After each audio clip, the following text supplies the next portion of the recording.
because I deliver. I was doing the research, and I did the research, I think, in 2016. And surprisingly, I did it early this morning, and it's still valid. Number 3 reasons why projects fail, according to PMI, Project Management Institute, for those of us that are not familiar with PMI, is lack of executive support. What does that mean? A project has been crystallized, an idea has been crystallized. As a project manager, you are given that responsibility to run with that idea.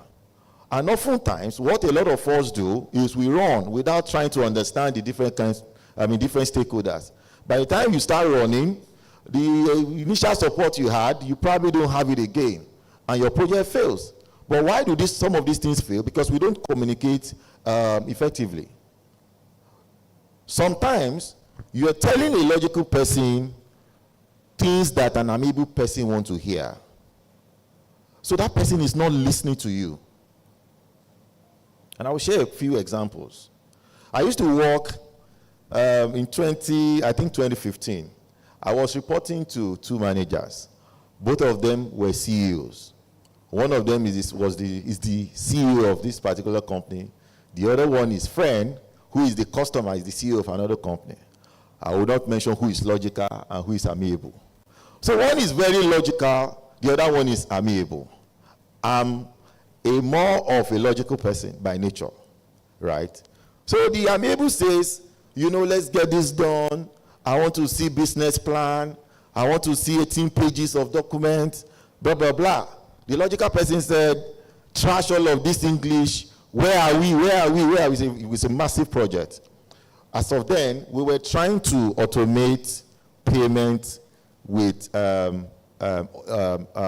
paying for fuel. So the whole idea was that you just drive to a filling station, you pick the nozzle, press a few buttons, and you could get fuel. Of course, that project didn't scale. It was a failure, primarily because we only had 3G network in Nigeria. So anyway, and I was struggling. I wasn't this experienced. Most of what I know now, I didn't know. So it was a battle. I was having what Gen Zs will call mental health issues, heart palpitations, and so out of my struggle, so one of the days I was just going home, and the colleague called me. She's relocated to the US now. She said to me, I want to see you. I said, what's the problem? She said, you just kill yourself. She said, find an alignment with these people. I have project management certifications. I've taught PMP. As of then, I was what you would call, an expert. But even in my expertise, I was still clueless. So what did I do? The logical person, I wrote a nice Gantt chart, put all the risk, what you want to see, blah, blah, blah. I gave it to the other person.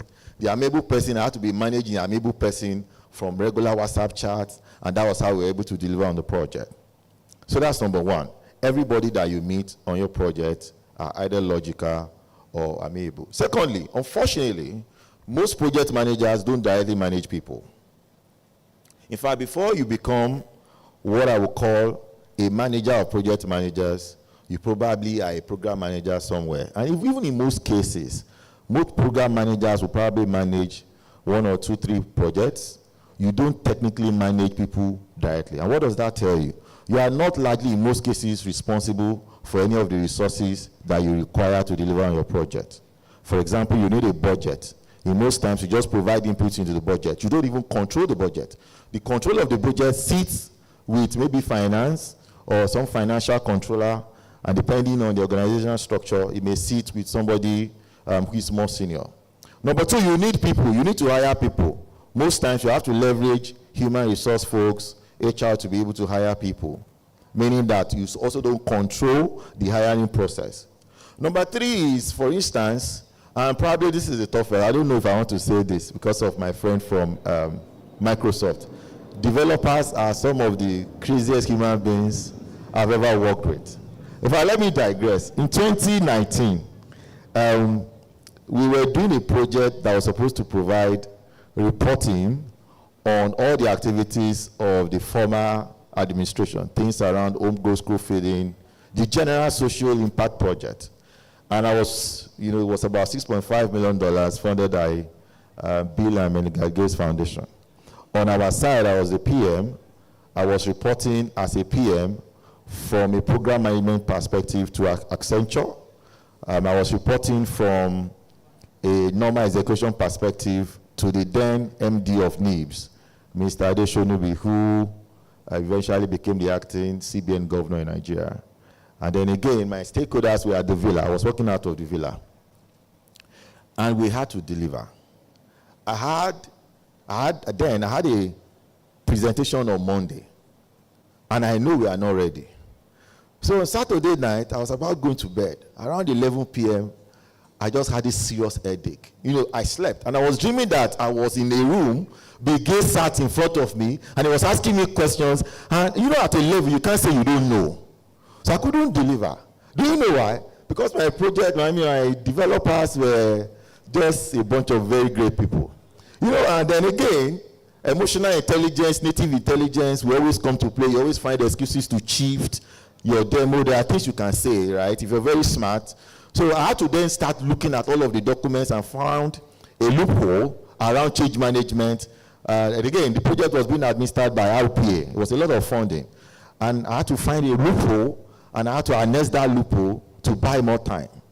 So how do you do that? Now, how did I resolve that? Because I had built coalitions, and that's my second point. You have to build coalitions. You cannot survive as a project manager in isolation. You can do financial analysis without being anybody's friend. Get to work, sit on your laptop, run your models, send it and go home. You can do that. But you cannot survive as a PM without friends. Because you're always going to be fighting and hustling for resources. So in that case, the deputy CTO of the particular company was my very, very good friend. I said, guy, I beg, you have to save me. You have to move resources for me. And that was what we did. Following the right prioritization approaches and strategies, we looked at, okay, what can we move here? What can we move there? And all of that. Number 3, I don't want to use the exact words that Victoria had used, but in a nutshell, you must be very, very good to people. I have a startup on the side, and one of our values was people. One of our core values was people, and it reads people. Here we treat people as people. How do you want people to be, how do you like to be treated? And that's how you extend the way you treat people. That's how you extend to how you treat people.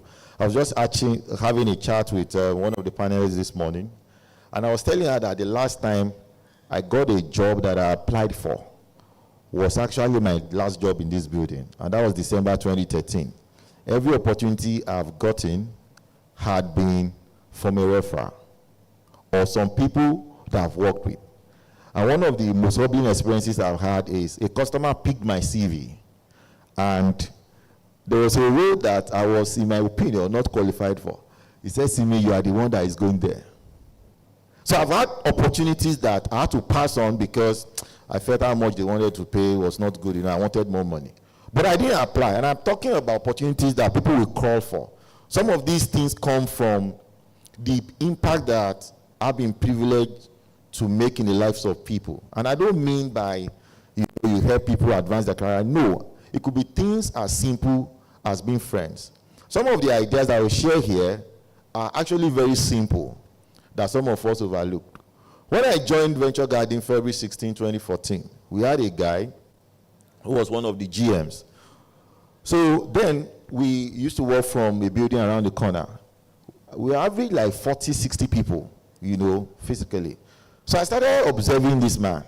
When he comes in the morning, goes from desk to desk, shakes everybody by hand, how are you? Then if you're married, try to get to know your children's name. If you're not married, are you in a relationship? So see, he connected. And I like the idea.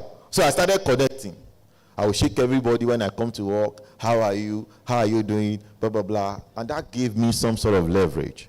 That helped me build coalitions. To the extent that in one of my places that I worked, people nicknamed me general because of the way I carry myself. I'm just everybody's friend. It doesn't mean that you're not effective, but you can build coalitions to help you provide the kind of support that you want. To be fair, the career of a project manager is very interesting and can be very boring. And why did I say so? Most times when the project is successful, in my experience, most times as a project manager, you're even at the back end. And how many, I'm going to ask some strange questions here. How many product launch have you seen that is led by a project manager? Most of the time, is the chief commercial officer or somebody like us, commercial director, who will come, take all the photo, speak one or two grammar on the pages of newspaper. Why is the project manager that is now paying his due that we have paid in the past is seated somewhere? And that's the boring part of this profession. When things go right, sometimes you may not feel appreciated for it. But now, imagine that you're anchoring a project and you're missing deadlines. Then you're on the hot seat. Everybody is asking you questions. Where are we? What's happening? What have you done? Why is this not working? Blah, blah, blah. 2015, I sat in front of my manager. I was doing an appraiser. It was an appraiser system. Then I was handling 4 projects. We were 19 project managers. We were 21. I was number 19 by hierarchy. So, and I was handling 4 projects. But because of my personality, I'm a can-do person. And I was the only one handling 4. So out of the 4, 2 were failing. 1 was good. So one of the critical core values that we measured then was excellence. So excellence, he said, we score me 3. We now started having back and forth. I said, you can't score me 3. I don't come late to work. I do blah, blah, blah. And he said, but your project failed. And I'm going somewhere with this. I said, well, it was a fintech integration with a company that's now called, I don't know what they call them then, but then it used to be Electronic Settlement Limited. I don't know if you're on fintech, you may know them, ESL. So their core developer resigned to go and join Flutterwave when Flutterwave started. In fact, as of then, GB was still in Access Bank. I don't know if you understand, it was the first guy they hired, very brilliant first-class graduate. I said, how am I supposed to know that the developer of my vendor is going to resign? So he said I should have done risk mitigation plans, but I said, okay, if I built the risk mitigation plan, what am I supposed to do? Okay, am I supposed to go and hire the developer? So those are the kind of complexities that happen. But now I know better. What should I have done?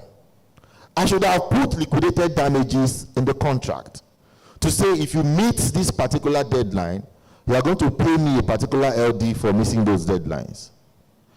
I should have put in, and then, Agile was just becoming more popular. Now it's easy. One of the things that she said when she was up here was where you have 2-week sprints, and then you then come and do project demo. Then it was pure waterfall. By the time you are back after 3 months, the project has gone haywire. The client has even forgotten what they want. But now it's just 2 weeks or 1 week. Oh, you want this, and you see.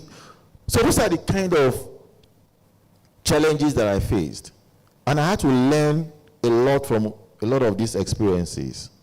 I had to invest myself into a lot of learning. One of the learnings that I was learning took me to a book that I read, I think in 2013, called No Excuses by a guy called Brian Tracy. I don't know how many of you are familiar with Brian Tracy. And one of the things I remember in the book was the 3% rule, where he said that if you invest 3% minimum of your income into yourself, you can grow your career. You can grow your income at a minimum 33% year on year. And I said, okay, let me try this. So then my 3% could not do a lot. So I could buy books. Now you have a lot of resources. You don't have Udemy, all these things. And I started transiting some of these things. And that's how I started learning. Which brings me to number 4. Learning is very crucial.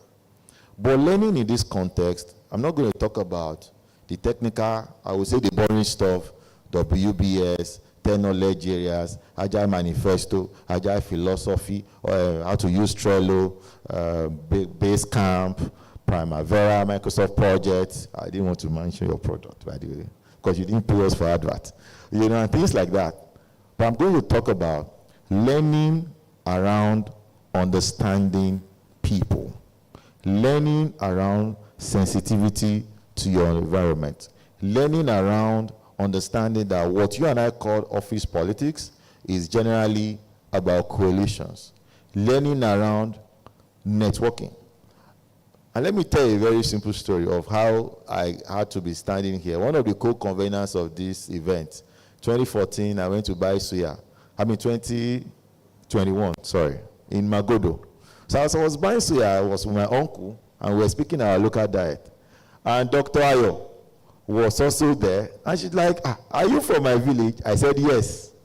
She saved my number on her phone as my village man. So I said, yes. Hey, we connected. So what do you do? I'm a product manager. She was managing that product, this product that's now live, she was trying to build it. And that's how we connected. So sometimes you have to pay attention to your environment.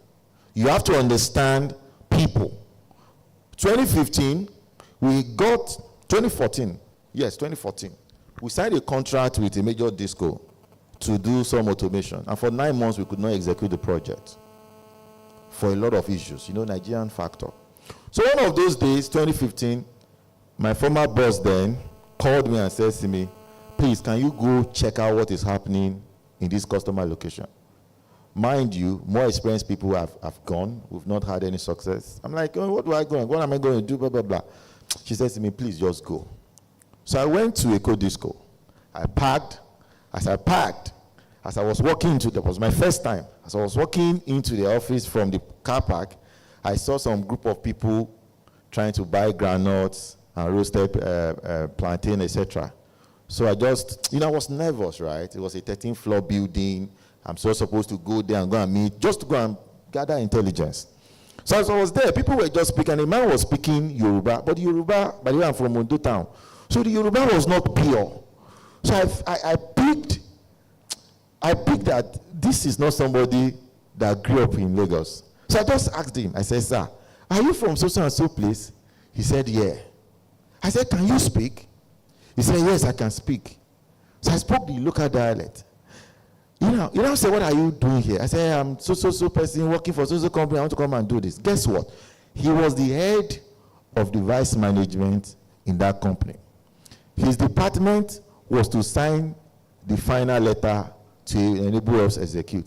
And I said, are you the driver? So he took me to the 9th floor, and I came back with 2 trucks and a team from his people, and that was how I started. Another experience, I'll share a few experiences around people. This same company, I had a PM that I used to manage.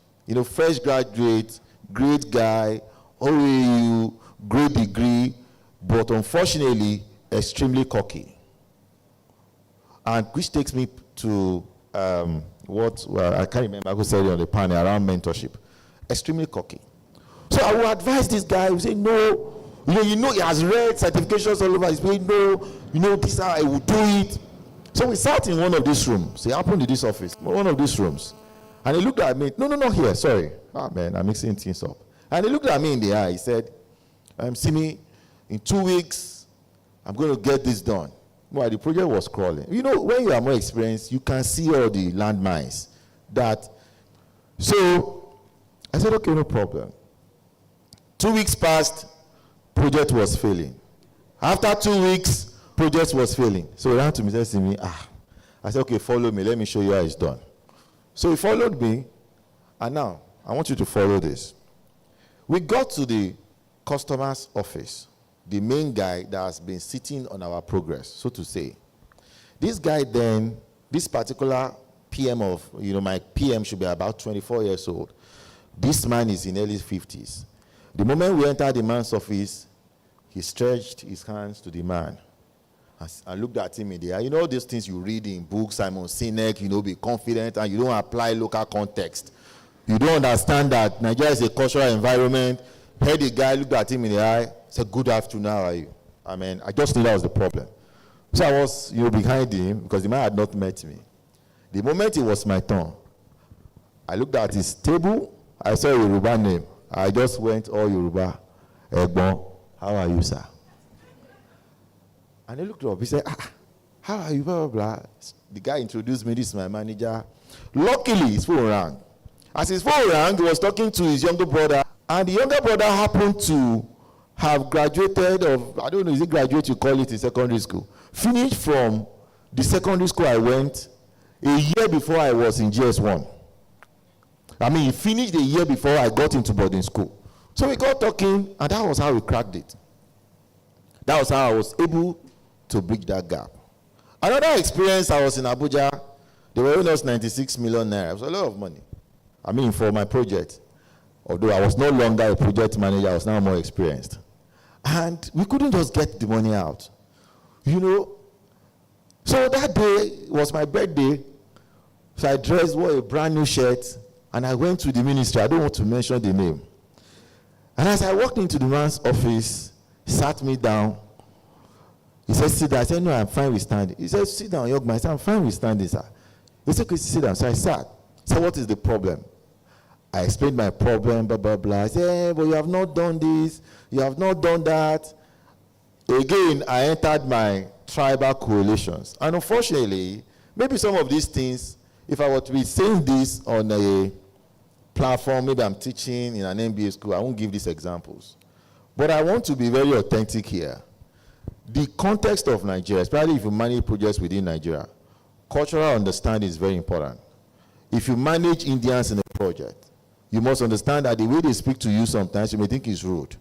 If you work with South Africans, they are very detail-oriented, and if you ask Mr. A, South African, this way, I don't know. Let me go and call Shola. The typical Nigeria will try to answer all of the questions.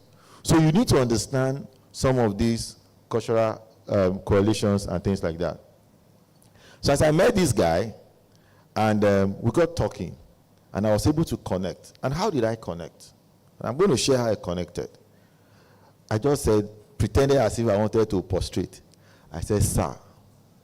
As I was going to go, I said, sir, I said, please, my job is on the line. Everybody that had gone to meet him had always been full of themselves and things like that. And that was how I was able to deliver on the project. And finally, on these examples that I'm sharing, there was a time I was doing a project up north, so I was always coming with suit, formal dress, ties, white shirt, cufflinks all over the place. And I was not able to crack my stakeholders. I couldn't connect. And I've done everything I know how to do. Unfortunately, I cannot speak Hausa, so I couldn't connect.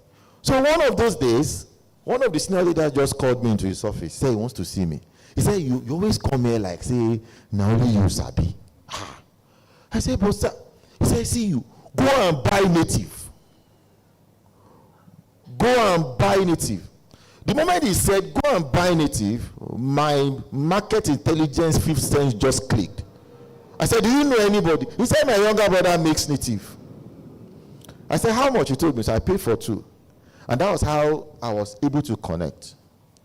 The entirety of my story is, if people are critical to the success of your project, you must understand how to connect to people. Your understanding of how to connect to people will go a long way in ensuring that you deliver your projects. How do you connect? You bring value to the table. You give people value, people will give you value. In the context of the workplace, you build coalitions. It's not about take. You also bring value to some of these people. Unfortunately, my time is up. Thank you.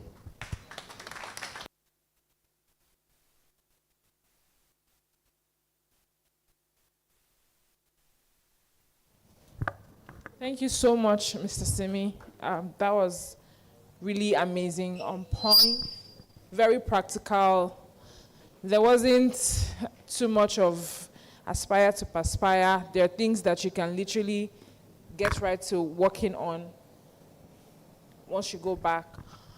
All right, so quickly we are going to go into a brief presentation session. But before we go to that, I want us to appreciate the convener and the sponsors of this program. Why? When you hear everything that all the speakers are saying, you realize that the quality of people that they have brought, definitely it is connection that has brought them, definitely it is relationships that have brought them, and so so I'm going to do it in like a very engaging form. I'm not just going to say, okay, clap for them and all of that. I'm going to be mentioning different brands here. So I have about 11 of them. So when I mention the first one, you guys will do it, just clap once. The second one, you clap twice. The third one, 3 times. You get the trajectory till I get to the 11, I'm going to mention, I think about 11 brands here. And then once I'm done, we then give like a final ovation to all of them. So do you get my explanation? All right, thank you so much. Okay, so please a round of applause for Nira, Liberta Leasings, Sapphire Events, the PM Tribe, Repos Bay, B Chain Academy, TCOC, Red Media, Launch Bridge, Electron, Institute of Counseling in Nigeria. A round of applause for all of them. All right, thank you so very much. I'd like to bring up Miss Victory Ogenovo to have a short presentation on the PM Tribe. A round of applause for her, please.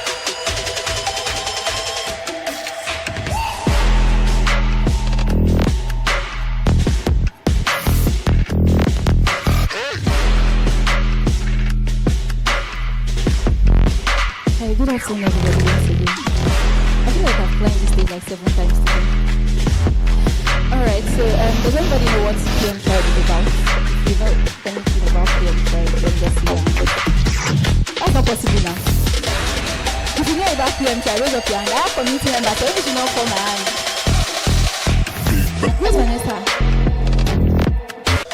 Alright, so basically, PM Tribe is a community for project managers and aspiring project managers. So I'm sorry as a project management, but a year plus in IT project management. I remember when I was 1 month, okay, I transitioned through a free training that was being offered by the company, God bless them. And during that 1 month, I don't know, it was as if someone just told me that if you do not transition into IT project management after this 1 month, something's going to happen to you and your destiny. And then I took it so serious, and in 1 month I was actually okay, I guess. And then I remember reaching out to my boss at the time, or my tutor at the time. I was like, I really want to be in the IT project management space. And then I was expecting him to say, okay, I'll mentor you and all of that. But what he did was, he gave me one of his biggest projects at the time. And when I'm talking about big projects, I mean, it was actually really big. I'm not going to mention the product because I'm not the product manager. So it was actually big. And when he gave it to me, I was like, oh more, this is really settled because I literally do not know what I'm supposed to do, and I needed to prepare documents. I'm talking about like really big documents. And I remember after 1 month, he sent me a message around 1 a.m. I don't know if it's here. Mr. Gwenga. I remember after 1 month, he sent me a message early in the morning, I think around 1, 2 a.m. that someone just told him that, and one of the team members asked him how long have you been in the IT space? And I was like, what happened? He said she's very good. No, just 1 month into it. And she started from this back on the I was just 1 month into it, and I remember one of the reasons I was putting in that much energy was because, okay, first off, for me, when I'm going into a particular space, it's always, I need to be one of the best, or I need to be the best. I don't just want to be someone that is existing in this industry. So if you see me saying, I'm doing this, I'm doing it with all my heart, you know that, yes, this girl is actually good in this thing. So I went into it, and the person said, I'm very good and all of that. And then in the space of, I'm now 2 months into it, right? In 2 months, he gave me 2 other projects that were paid. And they were really big as well. I think it was at that point, I was like, oh, well, don't kill me. So, and he gave me, it was actually big. And from then till now, I have not, and I'm not trying to exaggerate, I have not applied for any job I've worked on. I have worked on a lot, but I've not had to apply. I've applied for somebody, they did not call me. But the ones that I've worked on, and they are really big projects, I've not had to apply for them. They've been based on referrals and all of that. And then during this journey, I realized that a lot of project managers are actually at the space they are in, or aspiring project managers are at space they are in because they don't have the right support they need, actually. They don't have the right support. I'm a product of amazing people, amazing communities, and I take networking very serious. If you know me, you know that number one thing that I always preach about is people. Networking with people, connecting with people is one of God's biggest gifts to humans, and that was how I put together, I formed the PM Tribe, where project managers and aspiring project managers can just, be in a space where they get to connect with one another, share their challenges, ask questions. For those in PM Tribe, they know you have access to me, not my DM. In the community, you have access to me, ask questions, I'll answer it real life. And then being the person I am in the project management space, I've not gotten there yet, but I'm still trying. There are a lot of opportunities that come to my DM pertaining to project management, and I tend to make referrals when necessary, right? So that they're not going to cut my head when someone go and deliver rubbish. So basically, why I'm here is to tell you, if you'd like to join the PM Tribe, the community for project managers and aspiring project managers, we have two communities. We have the free community and we have the paid community, which is launching today. Because you cannot grow when everything you're collecting is free. It's not possible. You cannot grow. Everything cannot come to you free.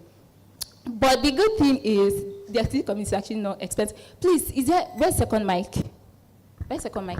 Okay, so I'm going to ask a question. Just give anybody random, like 3 people. If you had to pay anything monthly to invest in your career as a project manager, how much should it be monthly? Why are you giving Tosin? Okay, Tosin can answer.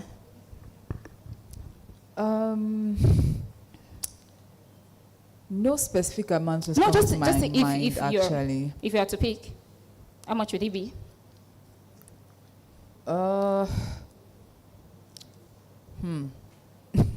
Any amount that comes to your mind. How much would you invest in your career monthly as a project manager? I would say maybe minimum of maybe a 20K upwards. 20K. Okay. Please, another person. If you have to pay monthly to, invest, assess opportunities, assess job opportunities, actually almost daily, assess mentors, right? Have access to networking opportunities and all of that. So how much would you pay monthly? Okay, so I'll say the range of 20 to 40. The range of 20 to 40 monthly. Okay, one more person. Okay, please go and give. There's a lady there that wants to say something. Yes, please give her the mic. She wants to invest 100K every month. Let's be sincere with ourselves. Okay, let's be realistic. How much do you pay for LinkedIn and all that? 5,000 is okay monthly. Monthly. Let's be sincere with ourselves. Don't come and be saying 20,000. 5,000. But there are actually people that pay that amount way more than that monthly. Good. All right. So with that being said, so what's your name? Please give her the mic. What's your name?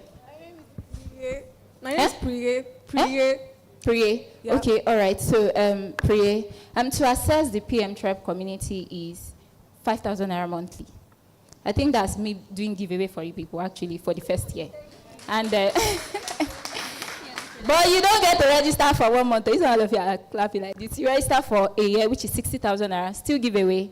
And then, if it's 6 months, you can register for 6 months. But if you register at the event, which is also open this offer is open for a week. If you register at the event, you get to register at 20% off, meaning if you visit the PM Tribe website and you click register and you want to register, you're not going to register at 60K. You're going to register at, I think, 48K for the year and 24,000 naira for 6 months, right? You register today or you within the space of 1 week. So I have my amazing team members going around. If you're not going to register at the event, but you'd like to be a part of the exclusive community, but you cannot register today, you're going to register in the course of the week because I'm going to leave it open, and then price goes back to normal. If you're going to join the exclusive community within the week, you can just fill out the form going around, and you'd get to access the opportunity within this week. I think that will be all for me. For Onye, is it Onye that answered me or Priye? Okay, for Priye, I'll give you 1 month free. to the exclusive community. Thank you so much, and enjoy the rest of the event.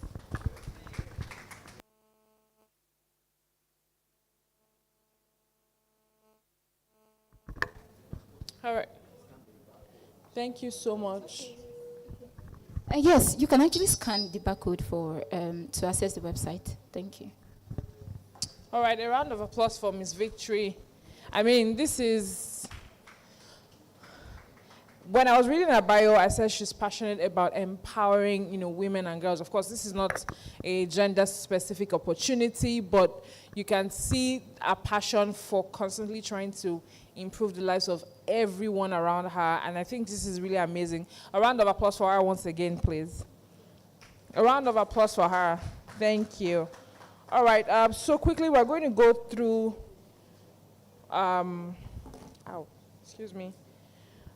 a game session, and I'm going to bring up the person who's going to handle it. But before I do that, I wanted to start off with this game, and then she would take over from me. So it's called a letter. We have 26 alphabets, right? So you're going to form a word, and it has to make sense. You're going to form a word with the next letter. So if somebody starts with letter A, the next person has to say a word that starts with letter B. But those words, they have to make sense. You can't just say a boo-boo, kitty, they have to make sense. So I think I've always put her on spot, so I'm not going to start with you. I'm going to start with her.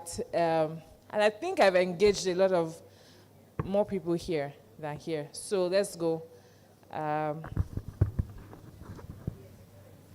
You are lucky. You're starting with A, so anything you start with works.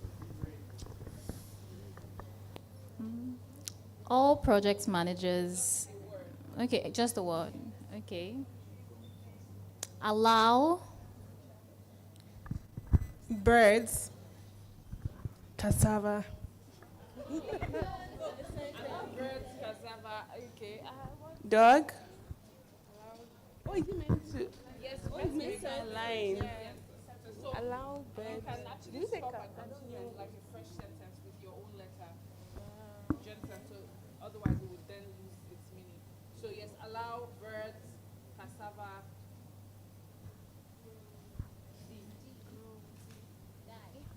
Die.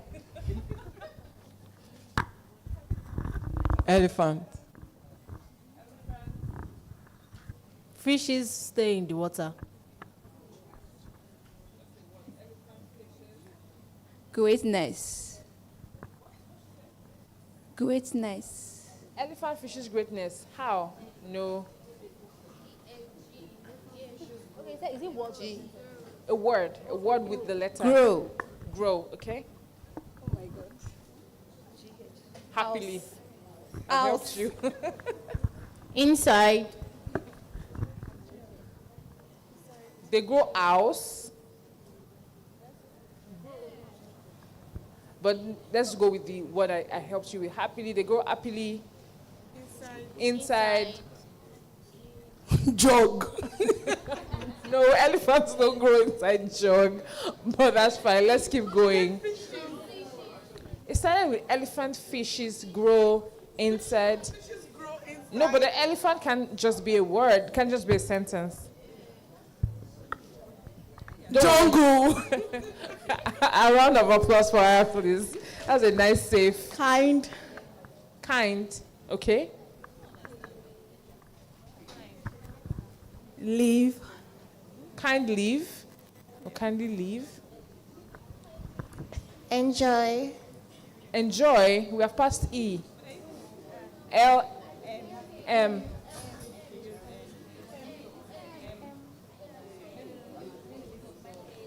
Can you leave my nook? Net. Makes sense.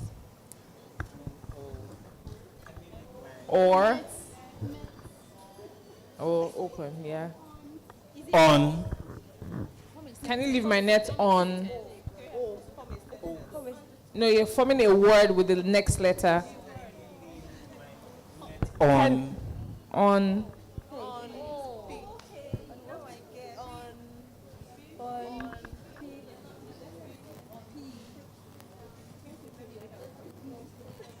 a project? Leave my net on project. On pause. No. Okay, on pause. But it's net. How do you No, pause no, a it's net? P. O-P. On Keep going. M. Q. Ha. Just go. OPQ. Did you say anything? What did you say? Yes, project or pause. On pause then. So start a fresh sentence with I Q. think so, yeah. Queen. Rashida. Queen Ruth. Stole. I don't Queen get stealing. What's your Ruth stole. two? Stole. Okay, stole. Mine. Let's Trinkets. The table. I stole the table. I mean, okay, stole the. Okay. Stole the. Universe. That's interesting. So that will end that. She stole the universe. Okay, let's start with V. Okay. Vivian. Okay. Window. Window now. Will. William will Vivian will. understand. No, we've passed you. There's no word. Exceptional. Nice. X-ray. Will X-ray. There's no word for X. Y and Z. That should be yachts now. Your seal. Your zeal. Your zygotes. A round of applause for everybody. Thank you so much for indulging me. So I'm going to hand over to Miss Lydia to take you on another round of games. A round of applause for her, please. Good afternoon, ladies and gentlemen. You all look beautiful. My name is Lydia Emeka, but if you don't know, they also call me the fire host because my energy is off the roof. That's right. A couple of you might have seen me outside hosting the red carpet, but right now I'm hosting the stage. How about that? Okay, so there's a gift. Yeah, see, we are going to do like a little good ultimate search. There's a gift under a seat here. So people are already checking. Calm down. Just chill. So I would like you all to stand up and just check under your seats. Okay, everybody's in a hurry. Really? There are wolves in this state, in this country, is plenty. Okay, my guest speakers are checking their seats.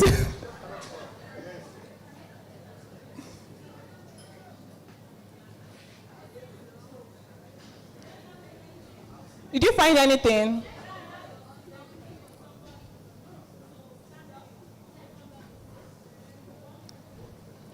Check while low. Today might be your lucky day. Under your seat, not under the foam, under your seat. Looks like someone is not sitting there.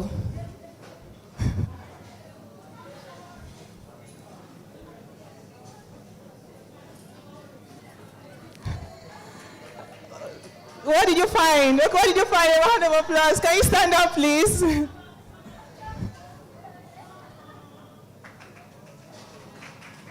A round of applause. What did you find? Please come. Can you come forward?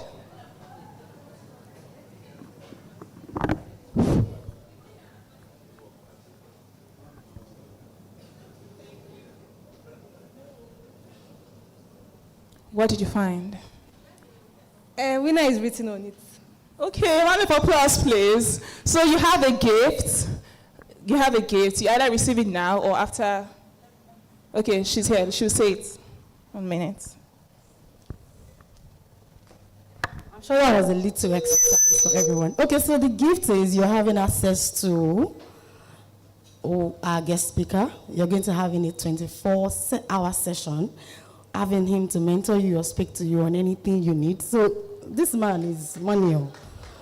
You don't like it. Should I change the gift? Should I change the gift? Do you want something else? Okay, so that's so you can meet with us at the end of the session. Let's book a private session with him. So you're going to sit down with him, ask him any question. He can mentor you. You have access to anything from him. I'm saying, I'm setting him up. He does not know. I'm setting him up. Yes, Mr. Simi, you're going to have access to him. So that's the gift for the room. Thank you very much. You see, this kind of gifts, babe, think well, oh. You know that point where they tell you that if you are seated with Bill Gates, what would you ask him? Babe, this is your opportunity. I don't know how you want to do it, but pray to ask the right questions, because any beautiful thing can come out from just this sitting. This sitting can change your life. It can change the course of your next 5 years. So congratulations to you once again. How are we feeling today? How have the session been? I would really love us to say, we are all going to say it together. We're all going to say thank you to PM Tribe. So can we all just say it together? Yes, thank you so much. I mean, a round of applause for yourselves too. And a round of applause for yourself for being at the first edition of the project management event. You know, you hear of tech events, you hear of other things, but this is the first one. Before our host comes back on stage, I just want us to do one thing. How well do you know places in Lagos State? How well do you know places in Lagos State? Okay, so let's do an A to M. We're not going to reach Z because there's no time. So an A to M. So when I say A, you call a place in Lagos. If I say B, you call a place in Lagos.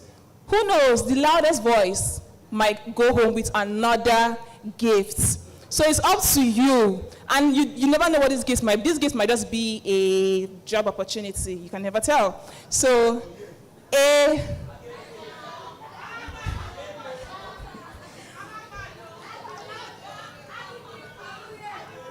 B.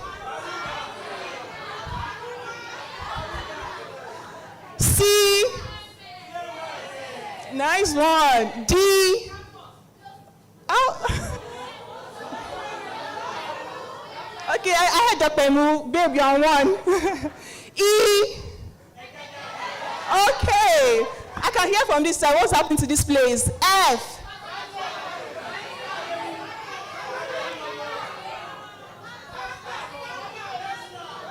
Okay, I heard first tag. G. Nice one. This is like the brother that is answering G. H. Houseware. Okay. Yeah, but people, where you did? I.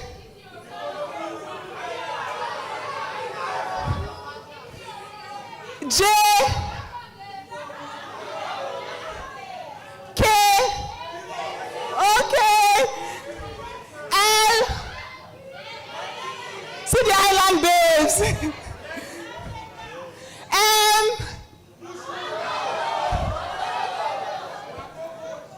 Should we reach Z? Should we reach Z? N. Okay. Okay. This girl stays on the mainland.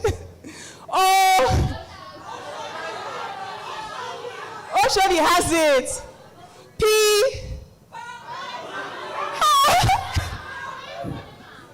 Q.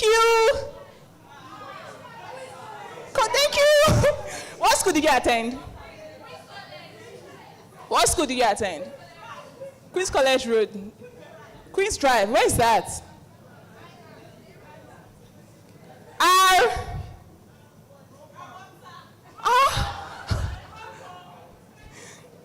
S. Surulere. T.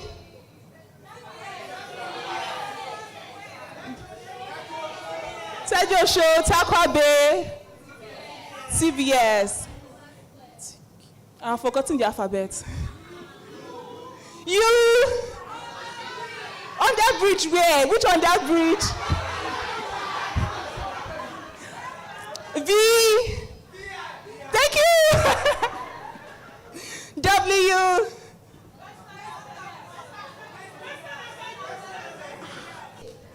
you. You.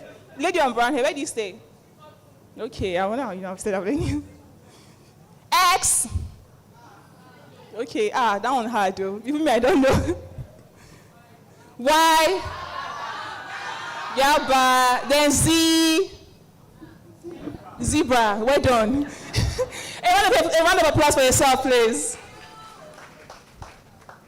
Thank you so much, Miss Lydia. You said fire, what did you say? Fire host. I mean, she did bring fire. A round of applause for her, please. All right, very quickly, we are going to bring up a very special person to talk about a very interesting product. I mean, when you see her, you probably think she's in the fashion sector or something, but no, she's an IT guru. Please make welcome the founder of NIRA, Dr. Ayokunumi.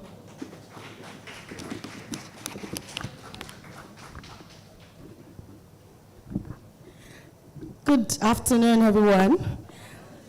I'm not the fire host, but I'm the money woman. I want to say first thank you for everyone being here. We're going to be talking about NIRA, and I have gifts for you. So pay attention, listen to everything I'm going to say. I just need one winner, and this is a gift from NIRA to such person. So what is NIRA? I'm sure when you came in, people directed you to the other stand. I meant to do a presentation, but because of our time, we're running out of time, and I'm a time-conscious person. NIRA is a one-stop shop mobile app where you can do all form of payments and lifestyle. So we are very, very big on lifestyle. You can see if you have your app on, you can see that you can send money to any bank on NIRA. You can now actually also join a saving community on NIRA. We have it called Better Saver. Better Saver is a group of people that started saving via WhatsApp, and we now move them to the app to save any amount, and we do payout biannually, that's every 6 months. So June, we did the first payout, June 30th, we did the first payout. December 15th, that was yesterday, we did a payout. Now, one thing about the Better Saver for us is that we just do not tell you to save, you earn interest. Now, another interesting thing about saving and earning interest is, when you save with other platforms, what do you see? Maybe you don't even see how much you earn, but on Better Savers, every day your interest drop and you see the amount you are getting. So it can actually gear you towards saving more or saving less, whatever. But I'm sure a lot of people always want to save more. So we have Better Saver community. So if you have the app, raise up your hand. If you've downloaded the app, raise up your hand. Good. So you can see the net side. You can see Better Savers underneath it. Join the saving community. We're going to be starting another session of saving from January 1 and to 30th of June. Now, that's one of the features of NIRA. Another interesting features of NIRA is that NIRA also does lifestyle. You can buy your airtime, utility, any form of utility, your IKEDC, your NEPA bill, your insurance bill.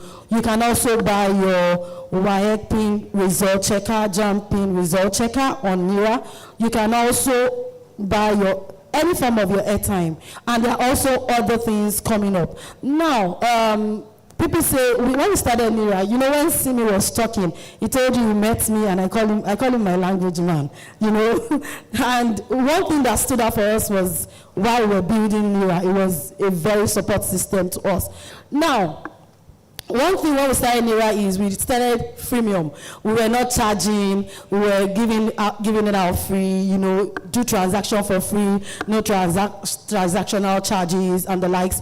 But recently we started charging, and but we still do not charge up to what other people charge. Like when you buy your electricity bill, they charge you 100 naira, I'm sure, but NIRA is just 50 naira. We're still accommodating people, we still want you to join the NIRA community. utility. Another thing you can do on NIRA is you can have access to loan. So we are also a loan company where we can give you quick loans, short-term loan with less killing interest. We are not loan sharks, and we don't charge you 20% in 1 week, 15% in 2 weeks. Our interest rates are very, very minimal. Another thing you can do on NIRA is, which is also there, you can also shop on NIRA. We've not fully launched the shopping part. You know, I told you NIRA is a lifestyle app. Come on, say NIRA is a lifestyle app.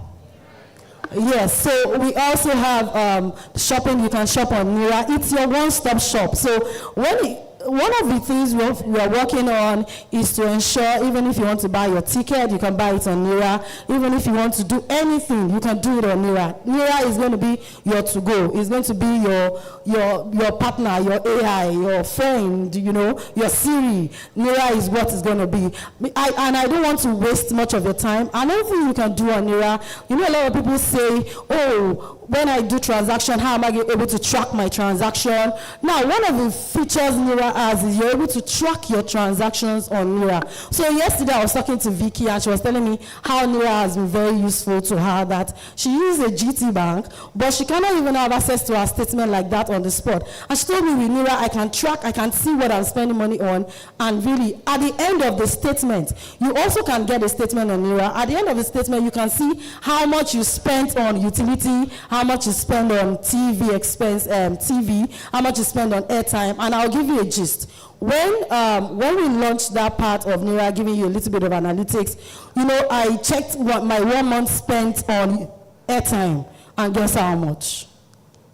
I spent over 50,000 naira on airtime in 2 weeks. And I'm like, I need to cut down my costs, because I'm a finance expert.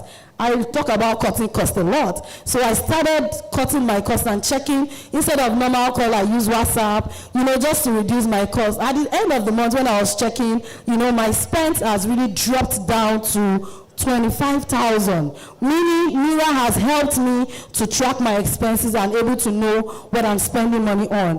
Another thing NIRA has is, if you have your app, now I'm going to go to the question. I'm sure when you were coming in, they told you download the app. Yes, and this is my question. I have a gift box. Jumbo, can you bring my gift box up stage? Somebody is going to win this. Tell me 10 things you can do on NIRA. If you have my answer, raise up your hand. 10 things you can do on NIRA. 10 things. Who am I going to pick? Okay, my sister here. Come up. Yes. Yes. Come up. Where is my gift box? JP. Okay. You have to give me 10. No, you can stay down. Yes. So, on NIRA app, you can do transfer. Yes. You can track transactions. 2. You can collect loans. 3. You can pay utility bill. 4. You can save. 5. You can make lifestyle payments, like make payments for tickets. No, ticket is not there yet. 5, so you are still on 5. So you can name, you don't need to look, you are not looking at your NIRA. Okay, you are looking at your notes. Yes. Okay, it's good. Okay. It's your notes you should check. You can, employment, you can apply for jobs. No. I saw employment. No. Who wants to give it a try? Okay. Can you come forward? If you are confident, she tried. Give her a round of applause. She really tried. She did. She gave us 5 things NIRA can do. Please, can I have a bottle for her? NIRA bottle for her. Thank you. 10 things you can do on NIRA. 10 things. Good afternoon. Good afternoon. On NIRA, I can save. I can get loans. 2. I can buy airtime. 3. I can pay my utility bills. 4. I can. Sorry. Give it to her. I can. Save, get loans, pay utility bills. So I can buy my jam form. 5. I can get help when I'm stuck. I can Time up. get my bank statement. Time up. Time up. I want that gentleman should come and tell us. She tried, she was able to name 6 things. Please give her a bottle. Also, who will win my box? So my box is loaded.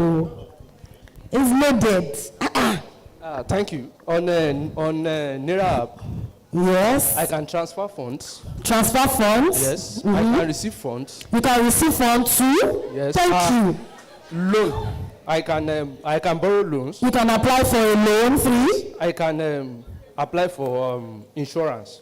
Yes, you can buy insurance on Naira. For TV payment. TV payment, bills payment, yes. Electricity. 5. For data. 6. For airtime. 7. I can track my income. 8. I can shop online. 9. And have I talked about loan? Yes. One more. No. So I can also join a saving community. 10. You can also join a saving community. You won yourself a Naira gift box. Come on, give him a round of applause. It's not easy. You can download your statement on Naira. He gave us. You can join saving. 3 people tried, they couldn't get it in short period of time. He got, please, another round of applause. Boss, come, boss. All right. Do shakara for them. Do shakara for them. Yeah. So anywhere you go, speak, talk about Naira, and Naira will be there for you. Thank you very much. Do have a wonderful session.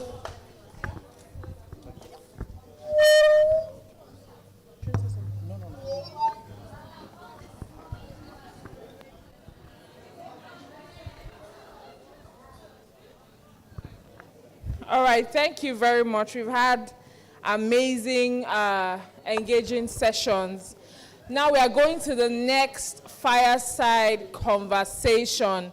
And, Mr. Simi said something about how that it was important to know how to communicate to stakeholders. He talked about when language connected him and Dr. Ayokunumi. There's also another time where he had to go and speak to a stakeholder, and it was this same language.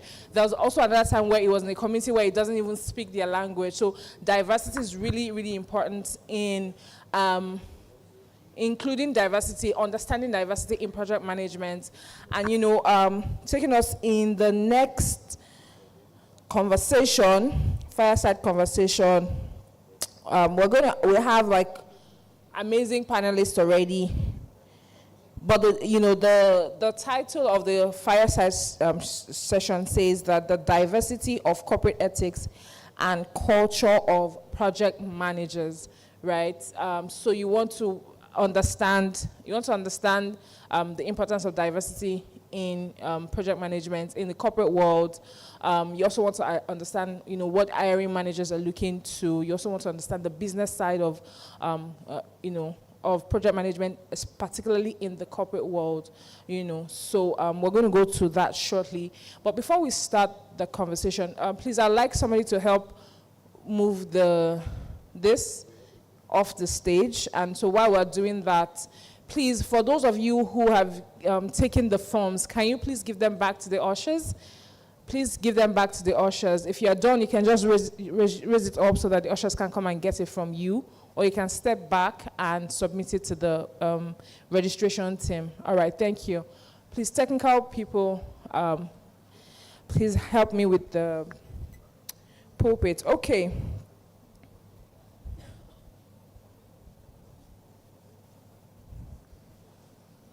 I wanted to do something. So how many people follow the PM Tribe on Instagram here? Okay, amazing. So you're very familiar with Miss Vicky's affirmation, project manager's affirmation. So we're going to do a bit of affirmation here today. The first one, Kunisumi Kuniremi. Say it now. It's a good affirmation, though.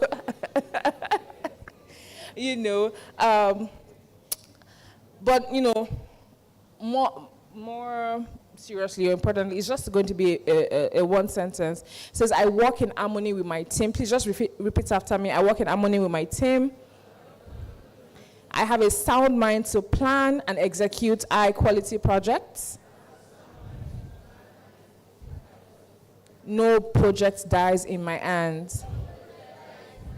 Thank you very much for indulging me. And so, in that atmosphere, I'd like to welcome a highly motivated HR professional with over 15 years of experience spanning talent acquisition, talent management, end-to-end recruitment management, performance management, learning and development, human resource consulting, business development, market development, and digital financial adoption. Over the years, he has worked at management capacity in the multinational organization, such as United Bank for Africa, Nigeria Interbank Settlement Systems, FMDQ Security Exchange, F1 Interactive Solutions Limited, and is currently the head of talent resourcing at the First Bank of Nigeria Limited. He holds a master's degree in human resource management, a professional diploma in human resource management, a member of the Senior Professional in Human Resources International, is a member of the Chartered Institute of Personnel Management of Nigeria, and is certified data analyst. With a master's, a round of applause, a Master's of Business Administration program from the University of Suffolk, United Kingdom in view. Please make welcome Mr. Pius Osasui.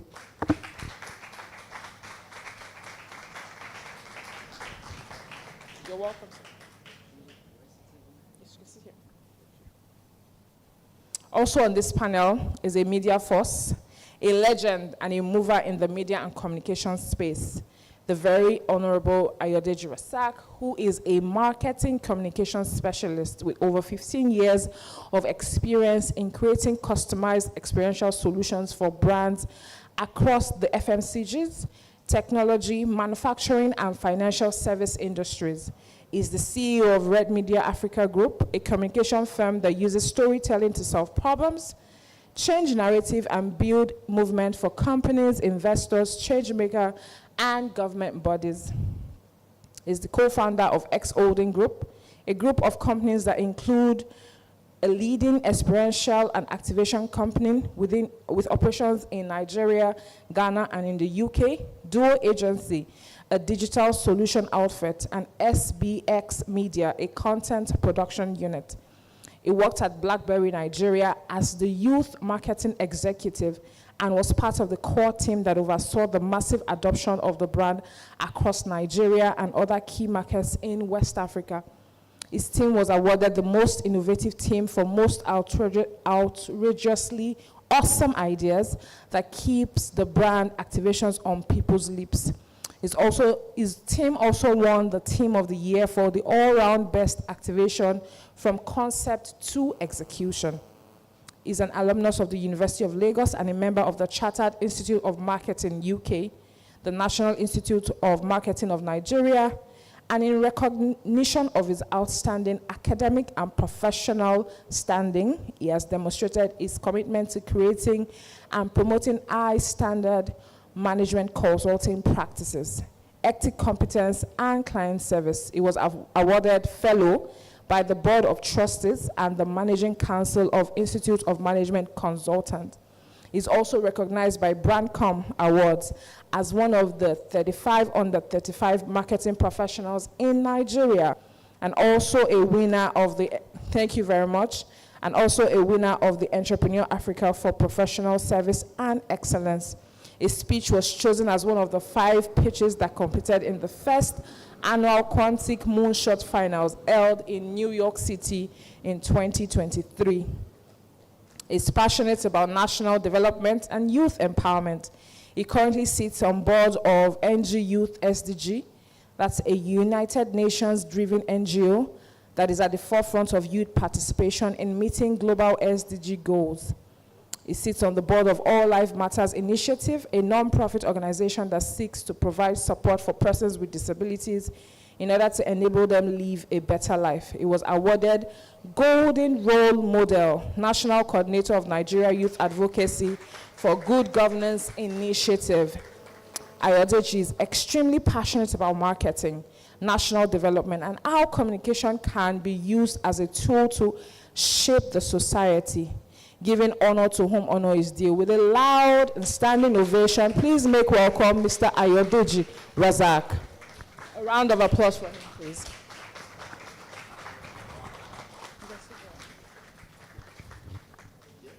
Yes.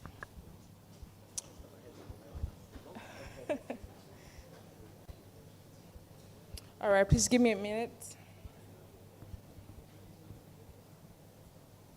Next is a is the founder and CEO of B-Chain Academy, one of the leading Web3 edu companies in Africa.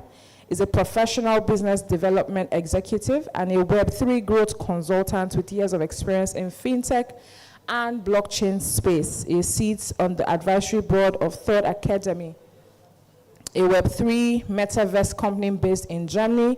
He consults for Astro Armadillo, a Web3 gaming platform in the United Arab Emirates, and has also successfully closed several major deals and partnerships as a business development executive for Liminal Custody Solutions based in Singapore, one of the world's largest wallet infrastructure companies for crypto exchange worldwide. He recently graduated with an MBA from Lagos Business School and has played a significant role in Nigeria blockchain industry as a member of the stakeholders in Blockchain Association of Nigeria. Please warmly and excitedly make welcome Mr. Femi Adegolu. A warm welcome, please.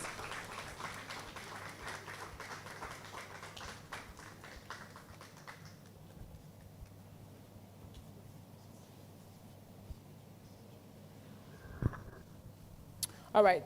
And to moderate this session is your amiable host for today, who is a corporate communications enthusiast and a professional events host. Please make welcome me.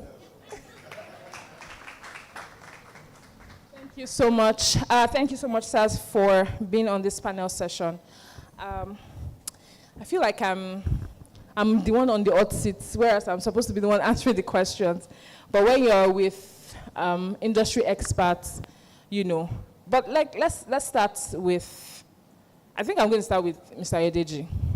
And let me start, you know, as somebody with corporate communication experience, and one of the constant things is handling multiple projects. You know, you're handling different accounts from maybe project launch, you're handling like events management and all of that. What would you say is very important for project managers in corporate communication space? Much. What would you say is the constant skill or constant experience you're supposed to have to be able to consistently have productivity, be productive as a project manager who's handling a lot of projects, especially in the corporate communication space or in the media and entertainment space? Thank you so much. Temitayo. Thank you so much, Temitayo. So first and foremost, before I answer the question, I'm quite excited to be here. Like everyone that has come on before me has said, there was a time in my life I used to be right somewhere in that room, and I'll look at this place and be like, one day they're going to call me off stage. So it's quite an honor. So there are three types of skills you would typically need if you're managing multiple events, but I will speak to the one that I think is most critical as a project manager. It's a soft skill. It's a lot of patience. You know, you must have an ability to step back in the middle of the madness. Marketing for us and for everybody that works in marketing and comms, it's a madhouse. If you've seen, there's a movie I always recommend to people who are just joining our industry, and not just project managers, just anybody. You can just watch the movie if you want to understand how to work in a fast-paced environment. It's called Mad Men. It's a whole series. It's called Mad Men. It's a lot of craziness happening all at once. And once you're in a place where you're doing projects and you're doing a lot of things at the same time, the one skill you must have is an ability to separate yourself from the madness and just breathe. Because whether or not you like it, I don't want to swear on stage, but shit will always go wrong. It's the nature of the job. Something always goes wrong. Your skill as a project manager, the one skill you must have is the ability to see it early. Sometimes see it even before it happens. But more importantly, see it early. And that cannot happen if you are in the middle of it. So you must have the ability to stay back and watch. That's why project management, again, like they always say, with all the sprint and everything, it's about putting processes in place. So when you start to see something that's looking like it's not going to work, the only way you can see that is if you are looking at the big picture and not buried in the middle of the work, which is a mistake a lot of people make at the very beginning of projects. All right, thank you so much. I'm coming to you, Mr. Femi, so you can as well just keep the mic. I'm sorry, I said Mr. Pius, please. Sorry. So he has spoken from like the active part of it. I want you to speak, when you're recruiting project managers, what are those top skills you're looking out for? And this person is going to make an excellent project manager, and we're going to be happy to have him or her on the team. Okay, thank you, Temitayo. Coincidentally, I have a colleague, a very special colleague of mine. Her name is Temitayo, and I call her Temiti. Right, so you might consider that as your next nickname. I hope you can see my voice, because this is not my real voice, right? But first off, I remember your question. Just allow me appreciate the conveners of these events. Honestly, what I'm seeing is actually bigger than what I was expecting, right? I'm not saying I was expecting a mushroom event, but it's we don't have a 1,000 man hall, but there has been a whole lot of impact. I'm up here sitting down, but trust me, I've been taking a whole lot of mental notes as well. So I'm also a participant, right? So back to HRO in the building, like we like saying. So she asked the question, what do we look out for when it comes to interviewing a project manager? So I don't want to bore us with the various skills an ideal project manager should have. I'll just mention a few, right? Of course, we all know a project manager should have that leadership and communication skills, right? We've mentioned it here. We've mentioned time management skills. We've mentioned understanding of at least a little bit of financial acumen, understand how to interpret budget, how to make your budget, resource allocation, right? And the number is endless. But there is one particular skill that I look out for. And all those that have spoken before me, they've said it in one way or the other. Stakeholder management. It is super key, because I'm not a project manager, but I'm not a project manager by profession, but everybody by default, we are all project managers, agreed? Life itself is a project. There's a start date, there's an end date, except rapture. Let the pastor in me not come out, right? So stakeholder management, because you are not God, there is that tendency, no matter how your risk management is so apt, right? No matter how you do all your scenario basis and scenario analysis, you put mitigants in place, because people will, don't forget, our keynote speaker, he made it, the three things that comes to place. I hope they've not updated that research. If my project management skill still serves me right, I don't know if I think you mentioned it, time, scope, and cost, right? But all those things, they're still driven by people, right? And I will not say say stakeholder management. Sometimes we're looking at people up there. Trust me, the person holding the key to your success might just be one small colorful, permit me to say, right? Especially when it comes to developers. I worked in NIBS. When he was talking, I was just smiling, right? We understand how these things can be. So I look at that stakeholder management. When things go wrong, when people are bringing things out of your project scope. In fact, as a HR person, I will not ask you what is your stakeholder management like. I'll look at the industry I'm interviewing you for to come and be a project manager, and I throw you a real life scenario. Recently, I was interviewing, I don't promote any brand, someone from your space. I was going to bring in a COO, right? One of these big guys in your space. They wanted to become a holding company. So they wanted to have one focus on BT, all those your many jargons, right? And they needed a CEO that would understand everything. But this CEO, guess what? A project manager that's very vital was going to be reporting to the CEO. I had to ask the CEO a question that I would ask the project manager, and the question was around a real life scenario that had to do with stakeholder management. So I would say at this little stage, we need to start harnessing that skill, so that when you are asked, even if you're asked a verbatim question, how do you go about stakeholder management, you can answer with real life experience of the pet projects you've done, how things went haywire, and you were able to manage people and you still achieved your results. Even if you failed, find a way to still explain that you know how to manage stakeholders. Thank you so much. All right, thank you so much, Mr. Pius. Before I come to you, Mr. Femi, it's really interesting that you said, I remember when I was client executive for a leading PR firm, and we had given the person the budget she was launching a project.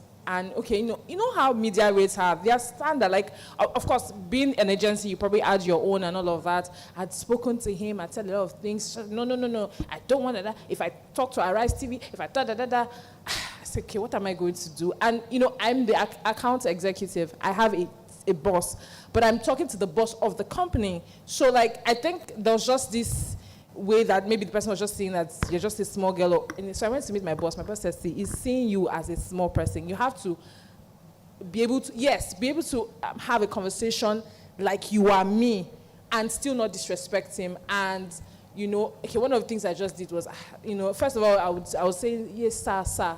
First, I changed it. I said, doctor, and then I said, I went first to his wife. I had a conversation. They both run the business.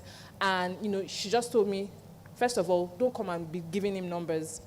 Tell him what he's going to get, why he should spend that amount of money, and then start from there. And that's what I did. And really, it's really about because apart from, I wasn't even going to deal with the media myself, right? But it was really much about helping him to see what he was going to get. And so I really do relate to stakeholder management that you mentioned. Thank you so much.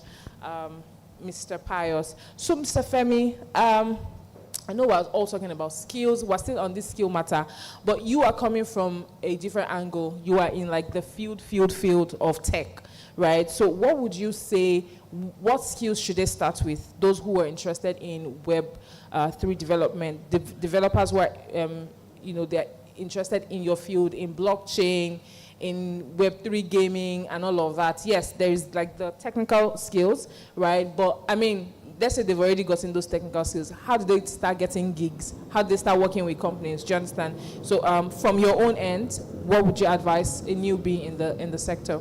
Okay, thank you very much. Hi, everyone. Thank you, Dr. Nira, for having me. So I'm going to go straight to the point. There are 5 key steps. I was speaking at a webinar yesterday, organized by Astro Amadillo, which are my partners, and they're just 5 key steps. Number 1, learn about blockchain tech. If you want to be a doctor, you don't just take knife and needle and go and do a surgery. Am I correct? Correct. You have to go to medical school, innit? Yeah. So you have to, first of all, learn about blockchain tech, understand the use cases of it, and understand why you want to be in that space. Because your why is more stronger than your how. When you get your how, then you now know what to do, right? So when you learn first why you want to be there, what value addition are you bringing to the blockchain space? Right now, I'm a developer, but I don't write codes. I only develop businesses in the Web3 space. So let's say, for example, a company wants to come into Africa, and they want to have some traction in the African markets. They reach out to people like me for me to help them gain that traction, get users, and also get some customer retention, right? That is me developing the business. So number 1, learn. Number 2, you have to have a niche, right? Like me, I'm a business development executive. That's what I do. And on my bio, I intentionally did not write about schools that I want to go. I don't want to be about where I studied. I want to be more about what I have done. Because that makes more sense and more meaning to me when people introduce me and say, I've done this and I've done that.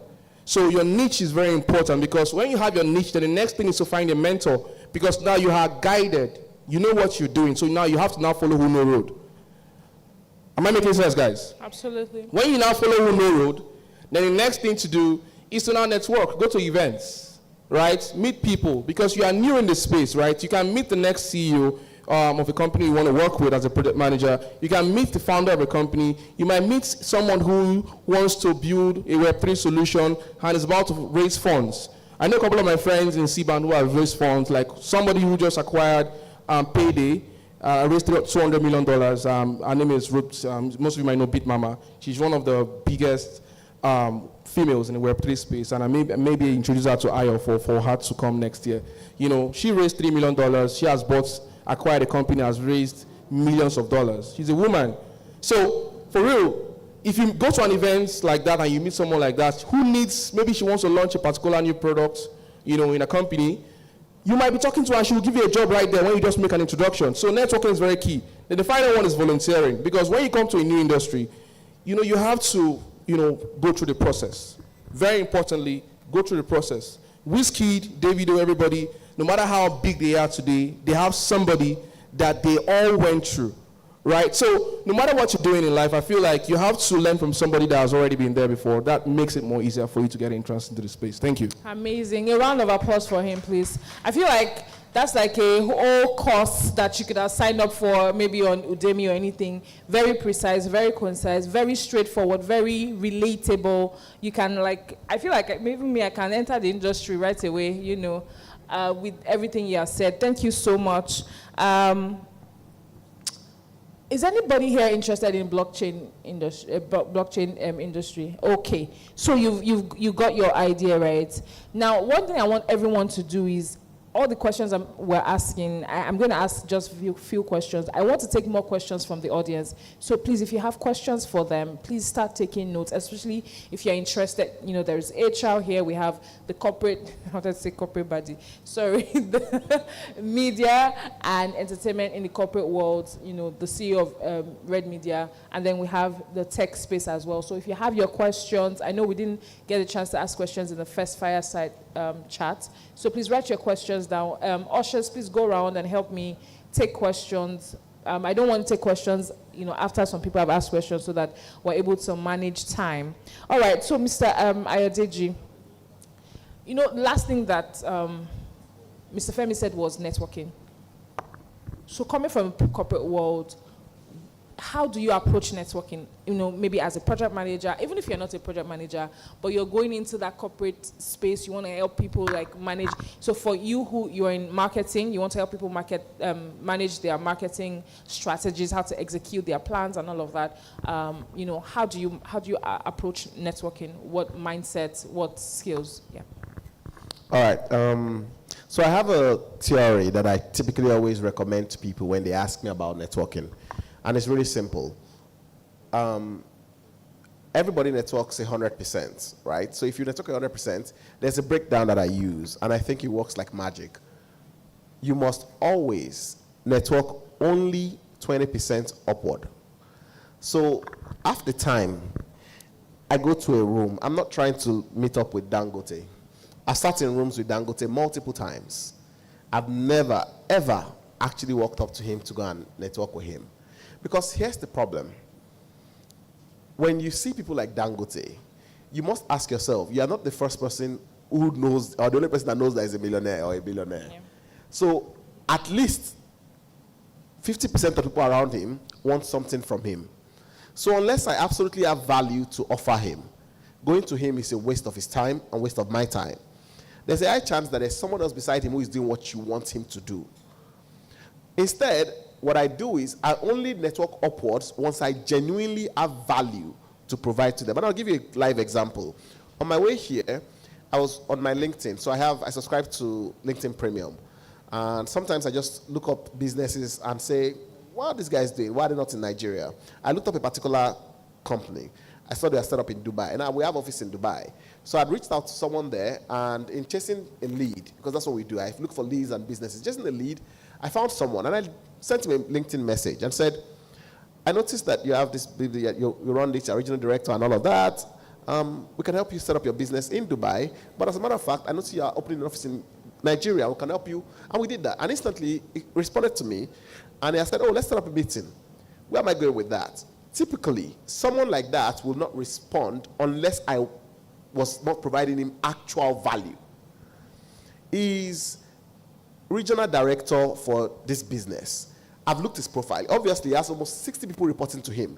In fact, he's not going to deal with me in Nigeria or in Africa, because I could already see in his LinkedIn circle, you can see the people that report to him, and one of them is the marketing director for Africa. So that would typically be the person I should reach out to.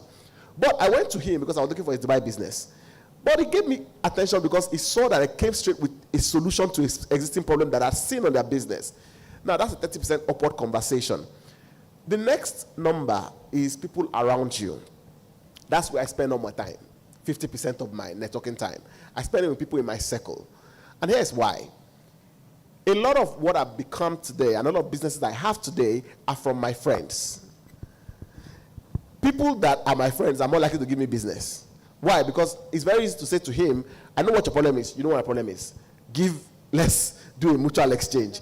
I know what your touch point is. I know what your pain point is. I know that you need to grow this market because I see it every day. We exist in the same space. So I go into a room and I'm looking for people that were in the same space and I'm like, oh, so I saw you at this event. And I get a lot of business that way. Then the last 30% is downwards. I was telling the keynote speaker, Simi and Pius just today, I said, I get a lot of business from my ex-staff. Why? Because half the time, people underestimate the value of those who have worked with them or those who you consider beneath you. And I use that word very loosely. I pay a lot of attention to people that are coming behind me because whether or not you like it, they are also looking for people to network with above. So I give them more attention than I will give people of above. Because here's why. They would come with an opportunity for me. The same way I would look for an opportunity for Dangote. They would always come to me with an opportunity for me. So when they come to me, when people walk up to me and say, oh, we're thinking of this. For example, I got on this platform because someone here volunteered at the Future Awards.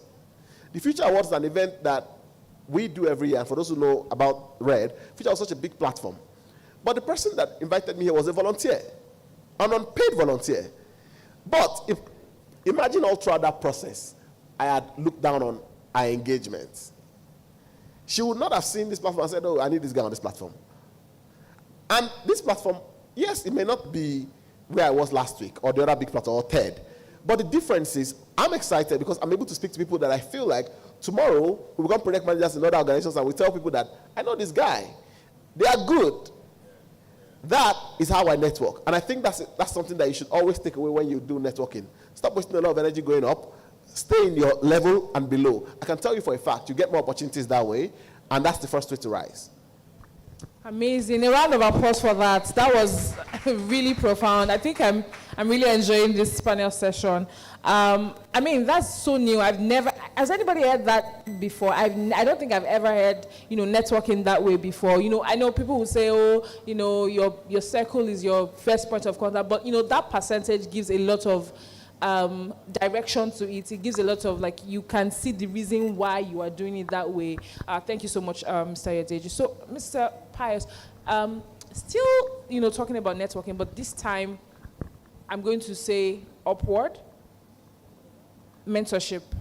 A lot of people, Mr. Femi had mentioned something like that, you need to work with people who have already done this, right? Yeah, follow Uno Road, really. And, you mentioned that you have to have value. But how do you approach mentorship? Because a lot of people just, I want you to mentor me, I want you to mentor me. How do you approach mentorship, at least, from HR perspective, but particularly, value-driven, relationship, and not just some sort of one person giving to the other, and then the other person has nothing to offer. Yes. Thank you, Temitayo.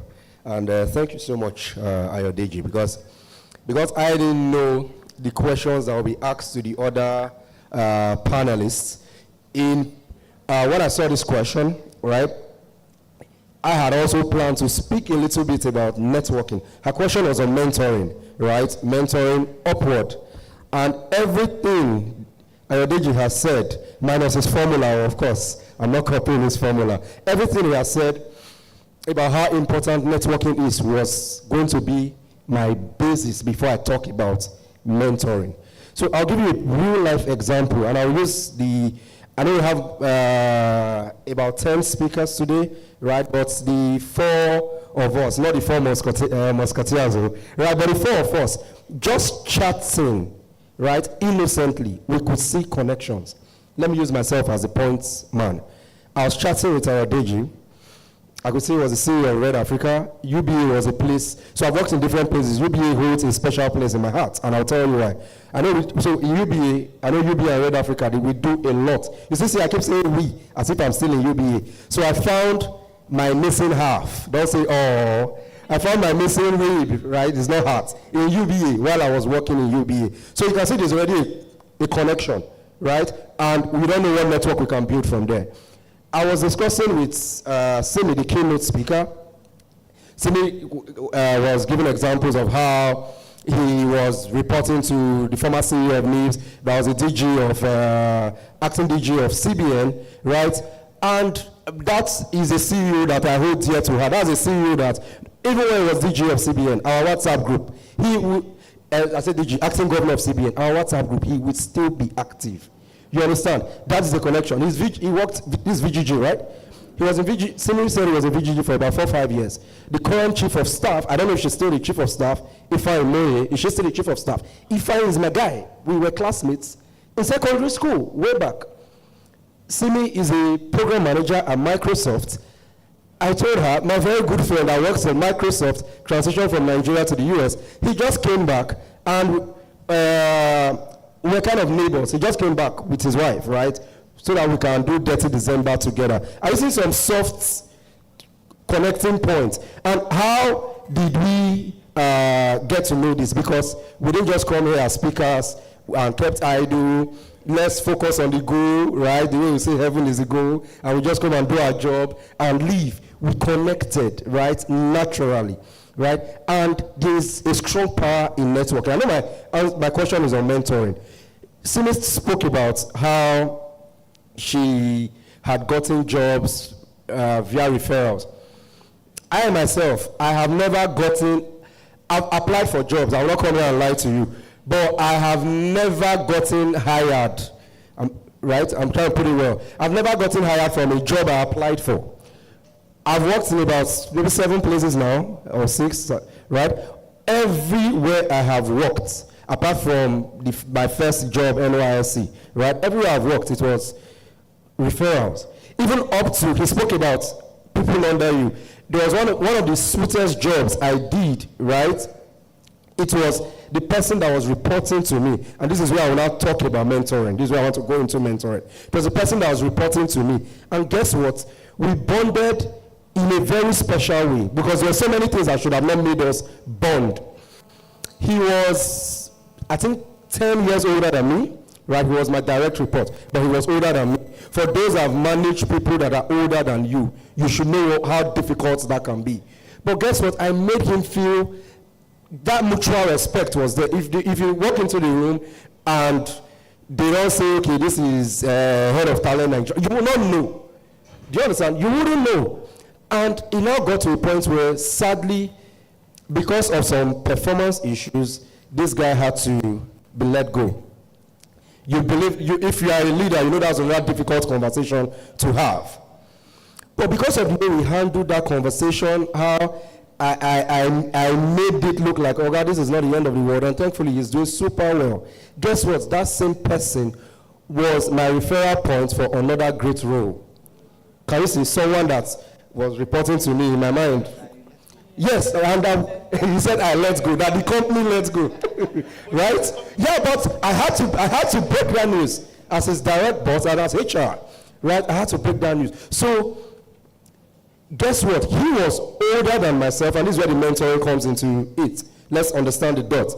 He was older than me, but this was someone that was really, really humble and wanted to learn. In fact, at some point, I'll be like, Oga, do you want to drain me to zero? But I liked it, because sometimes, even while he's trying to learn from you, he's also critiquing, and you yourself, you're also trying to, okay, I hope what I'm giving back is still, because nothing is as bad as giving stale information. You give people stale information, they go with their chest proud and go and say something elsewhere that is stale, and you are the source of that information. So that was one thing I admired about him. He didn't allow that age be a barrier. So barrier is what I want to talk about here when it comes to mentoring. So in finding a mentor, you should look at, he said, follow who road. What is my end goal? For me, I strongly believe in mentoring, right?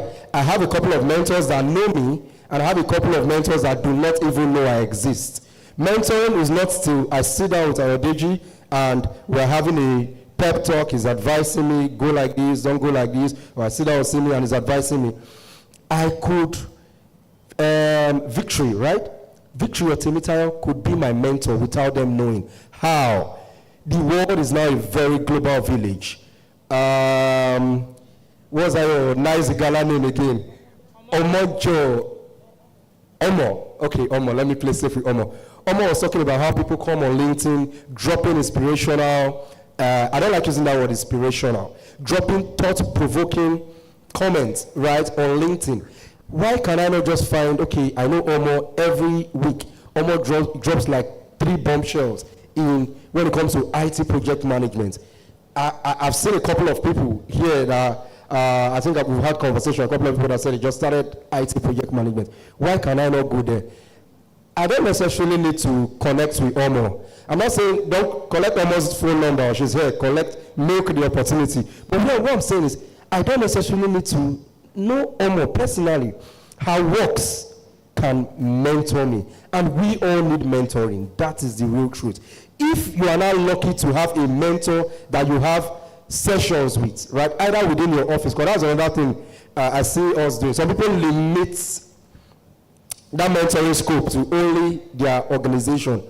I know people that have written to me outside of even Nigeria, just because we are in the same space, and they're like, okay, I like what you do, this, that. Some of them will even go and monitor you to your Instagram or Facebook page. I just look for one similarity. Maybe one day they saw that I said up Man U. They will just use that to, I'm a Manchester United fan, by the way, right? They will just use that to enter you, right? Oh, you can see we are making alliances. Let's do it again. They didn't see it, right? So they just use that to enter you, and already you've gotten that soft spot, right?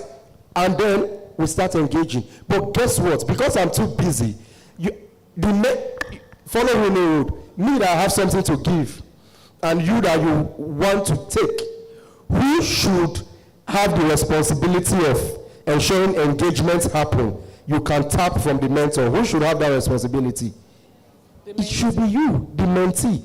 Because things you stand to gain is, number one, knowledge, experience, what the person has passed through, the person's failures, the person's success story. So it is, the list is actually endless. So my advice, my final note on this today is, if you do not have a mentor, either a physical mentor, a virtual mentor, a mentor that knows you, or a mentor that do not know you, you need to get one. And another easy way to also have a mentor is through books. He mentioned somebody mentioned No Excuses, wasn't you? That book is boldly there on my shelf. The book, you can't finish reading it. Because every day you're reading it, you're seeing a principle that will resonate to you. Am I lying? There are a couple of principles, and they work like magic. You can see he mentioned the 3%, was it 3% principle? The one that impacts your income. When you save, I think 3% of your income, it's a lot, right? So thank you so much. Thank you so much, Mr. Pius. First of all, are you an Arsenal fan so that we can do the Nokutu together? No, you're not. Okay, don't worry. Let's keep it together. All right. So I think I'm just going to ask these 2 questions so that we can round up this amazing, impactful, fire, panel session. So this says, for Red Media, I am a recent graduate from Nigeria Law School looking to go into entertainment law. I'm clueless as to where to start from. Please, could you advise me? So entertainment law is quite a niche market, but it's great because in marketing we'll call that blue ocean.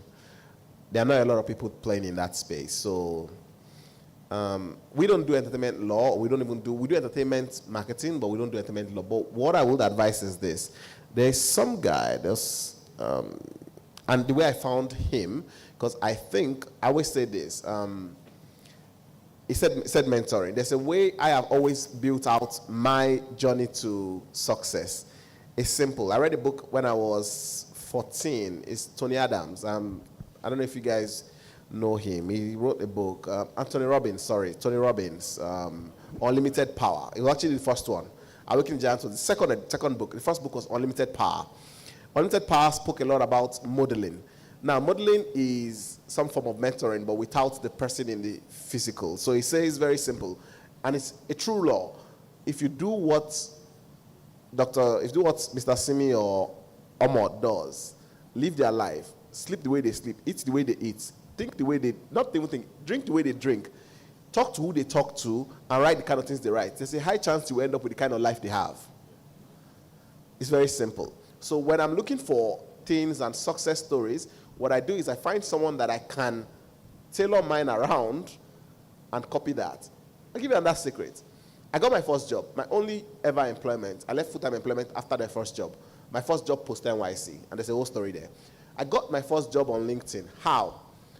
I was looking for a job. I was telling myself, why did I get a job? Why did I get a job? Everybody said, build your CV. You know what I did? I had this elder brother of one of my friends who currently owns a bank now. It's called something Capital, Ion Capital. It's not a bank, it's a financial service business.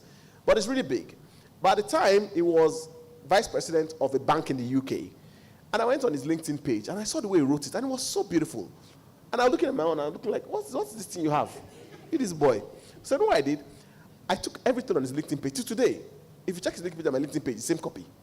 I took everything. All I did was, where he wrote Jibril Enakele, that's his name. Where I wrote Jibril Enakele, I switched it out. I put my name, Ayodeji Razak. He says he's a this, he's a that. I am that, I'm that, I'm that. I'm not capping. That's all I did. I got 4 offers. Wow. They invited me for interviews. All I did. Again, he had more experience. But I put all of my own. So when they read it, it's a funny thing. People read it and instantly saw me. And they saw him. I'm like amazing. I got my job from LinkedIn. I was in Abuja. They called me and said, we want you to come. 4 jobs. I came to Lagos. I had 4 interviews. I scheduled everything the same day. 4 interviews in one day. I got 2 offers. Wow. My very first job. And that was the last time I applied for a job. In fact, that was the last time I got paid employment. I did it for 2 years and I went to start my business. But that's a whole different story. For this entertainment lawyer person, it's the same experience I'm trying to teach you, the same way I'm trying to teach you. There's this lady, she's a DJ, her name is DJ Caesar on IG. If you go into her page, if you scroll through her stories, there was someone who posted her, she reposted the content. It was a lawyer, it was a law firm. She signed to a law firm. They are practically the biggest entertainment law firm in Lagos right now. Find them, find who owns them. Go to that person's LinkedIn, DM them and tell them you're a lawyer. You need them to follow you or mentor you and all of that. Again, pursue that lane. That's how I would start. And I like to give practical examples. I don't know how to tell you aspire stories. So I'm just telling you what I will do. So you ask a question, how do you get in the business? That's my first starting point. If you need more answers, we can walk through it together. All right, thank you so much. We have had an amazing time. I know I have one more question, but this person, I am giving, speakers, please permit this person to walk up to you. I don't know who the person is, so you can walk up to any of them. I'm permitting you to please ask your question because time has gone and I would like to move on to the next fireside conversation. So thank you so much, gentlemen, for being on this panel session. It's been an amazing time. Please a round of applause for them.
All right, thank you so much. It was an amazing time. Quickly, would like to have a short presentation. Please, I would like to call on Oluwatosi for the presentation on Trello.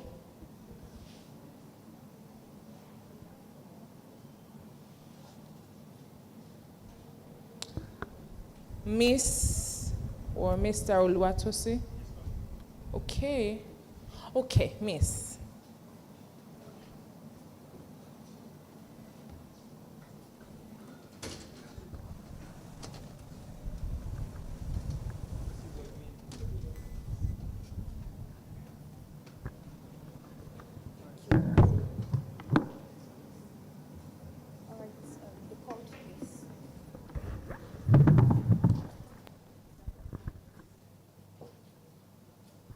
Good afternoon, everybody. My name is... Good afternoon, everybody. Are we bored? Are we tired? Good afternoon. My name is Oluwatosin Awoni. I'm a newbie in the project management space. I'd like to thank my coach, who is the co-organizer, Ms. Vicky, for this opportunity. So I'm just here to show you how Trello works. But first of all, I'd like to ask, I want to know the people that I am here for. If you know that you don't know about Trello, you have never used Trello before, you don't know what Trello is, please raise your hands. We're all newbies at some point in life, so you don't have to, feel that way. I hope you can see. Can you see? All right, great. So, excuse me. So Trello is a platform, all right? It's one of the platforms that you can use, or a project management tool that you can use when you're managing a project. There are several platforms like Monday.com, ClickUp, Jira, Asana, and the rest, all right? But I'm here to talk about Trello. Just a little, I have just a few minutes. My time is running quickly already. So how you need to do to sign up on Trello, for instance, just to check out Trello, Trello.com, all right? And Trello has a lot of fun things that you can use to manage a project, but they have several plans, all right? They have paid plans, they have free plans, but because you're just getting to use it, just use the free plan, all right? Use the free plan to get yourself started, to understand the platform and everything. So when you start handling bigger projects, all right, based on the organization you're working with or the organization you're managing projects for, you can now decide if you want to pay for a plan or if your organization wants to pay for a plan, blah, blah, blah. So now, Trello has several features which we call boards, lists, all right? Yeah, I would like to show you this. This is basically a visual framework of what you're doing. This shows you, this helps you see the work that you are doing. It's like there's something we call, there's a tool in Agile, called Kanban. So Trello is like a digital Kanban, Here you get to see what you're doing, what your team is doing, your to-do lists, what is in progress, and what is being done, all right? So I'll just quickly scroll to what a board is. So a board will just show you a place where you can see all the information about a particular project, all right? It can, just for a place for you to keep track of information, large teams or workflows or whatever you're doing. Maybe you're launching a website, or you're tracking sales, or maybe you're even using it for yourself for personal productivity. So a board is what I just showed you the other time.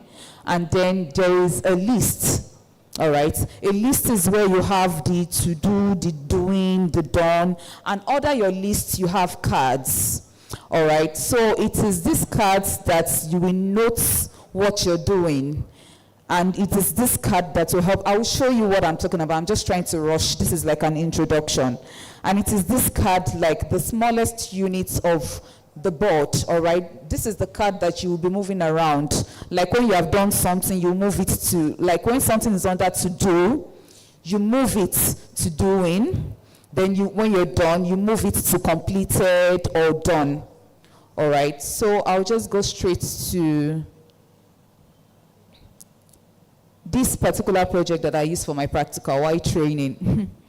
All right, so this is a board, okay? So this is a board that I used for a practical I was in. We were building like a healthcare app, all right? So most of the times, I'm sure you can see under this My Done, you can see requirements gathering, write a project charter. So most of the times when you are doing a project, you start by gathering requirements for the project that you want to do. Okay, for instance, you are building an app. Okay, what is this app going to do? What is the scope of my app? What are the objectives? What am I doing? What is this app meant to achieve? So I'll just move this back to do. Let's just assume that I've not done it. Sorry about that. Let me close this right.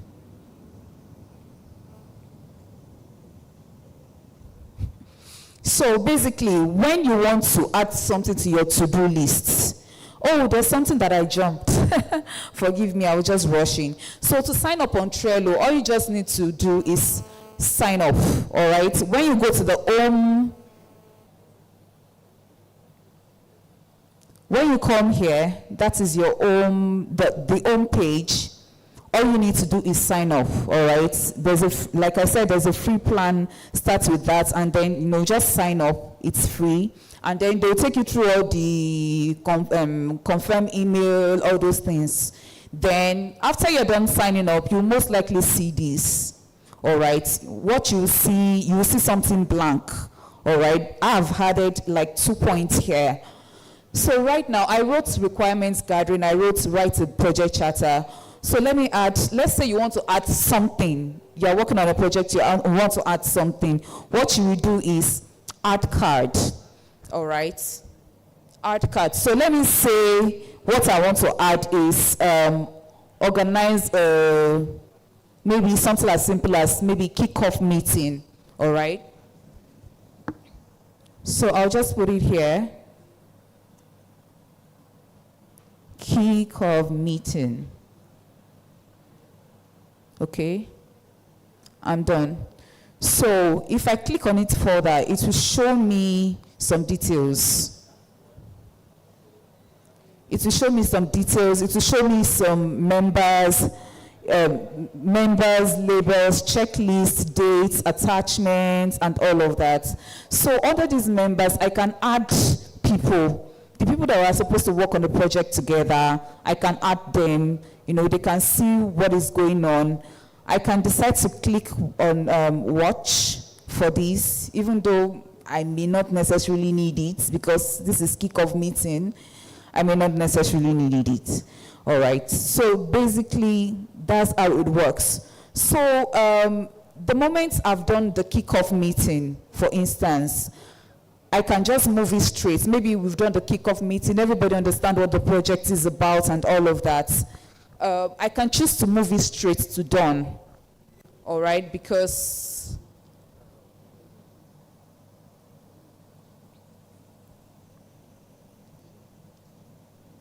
so can you see that? You just double click on your card and move it to whatever you're done, just to show that the task, this particular task, is completed. So now in a situation where I'm doing requirements gathering, and I'm still on it, all I need to do is move it to doing. Okay? And when I'm done, I move it to done. Clear, right? Understood? Yeah, thank you very much. And Trello also has other features that I would like to show. There are features, although this one is a little, what do I say now? A little I don't want to say complicated, basically. Okay, but they call them power-ups. These are one of the features that Trello has. You know, power-ups are like apps that you can bring in. You know, something that you need for your projects that you can bring in, you know, something like Google Drive. I think, okay, there's Slack somewhere here. Maybe, for instance, your team, you also use Slack. You communicate on Slack. You can add Slack here. Some of them are free, some of them are not, depending on what you want to bring in. So it's just like a place where you can bring in other apps by other people and just bring it in so that everybody on your team sees what's going on in one place. They see all the chats in one place. All right? Yes, this is also Google Drive here. Maybe you have documents like a project charter, your budgets, you know, different Excel sheets that you want to bring in into your Trello board for everybody to see. All right, so that is with Power Ups. So my time is far spent. If you want to learn more about Trello, you have to join the community, you know, where you get hands-on experience. You will be taught how to use Trello to manage projects step by step. I'd like to thank the organizer again for this opportunity. Thank you very much.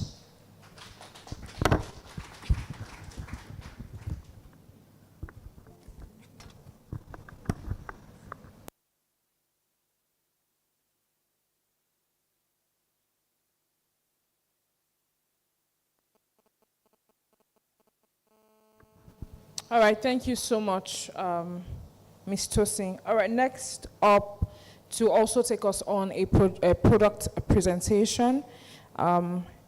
She is the founder of Carnelian Tech Advisory Limited, a growing consulting company that specializes in project management, business transformation, data analytics, and IT advisory services. It's a parent company to another technological inclined company called Agile Together, an international training and certification company that specializes in training intending and existing professionals looking to become exceptional Scrum Masters. She brings a wealth of expertise to the project management space, and she's a qualified project manager in the widely used methodology, a certified Scrum trainer with the biggest accreditation company. She has also worked on multi-million-dollar projects for various multinational companies. She's a global member of the Project Management Institute. She's an alumni of Academy for Women Entrepreneurs, an initiative supported by the U.S. Consulate.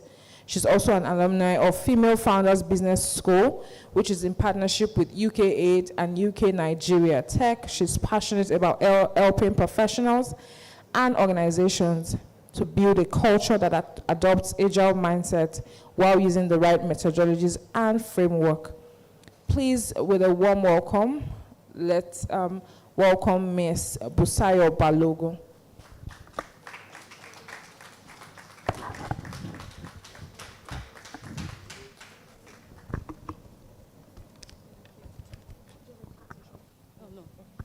Going to go straight into.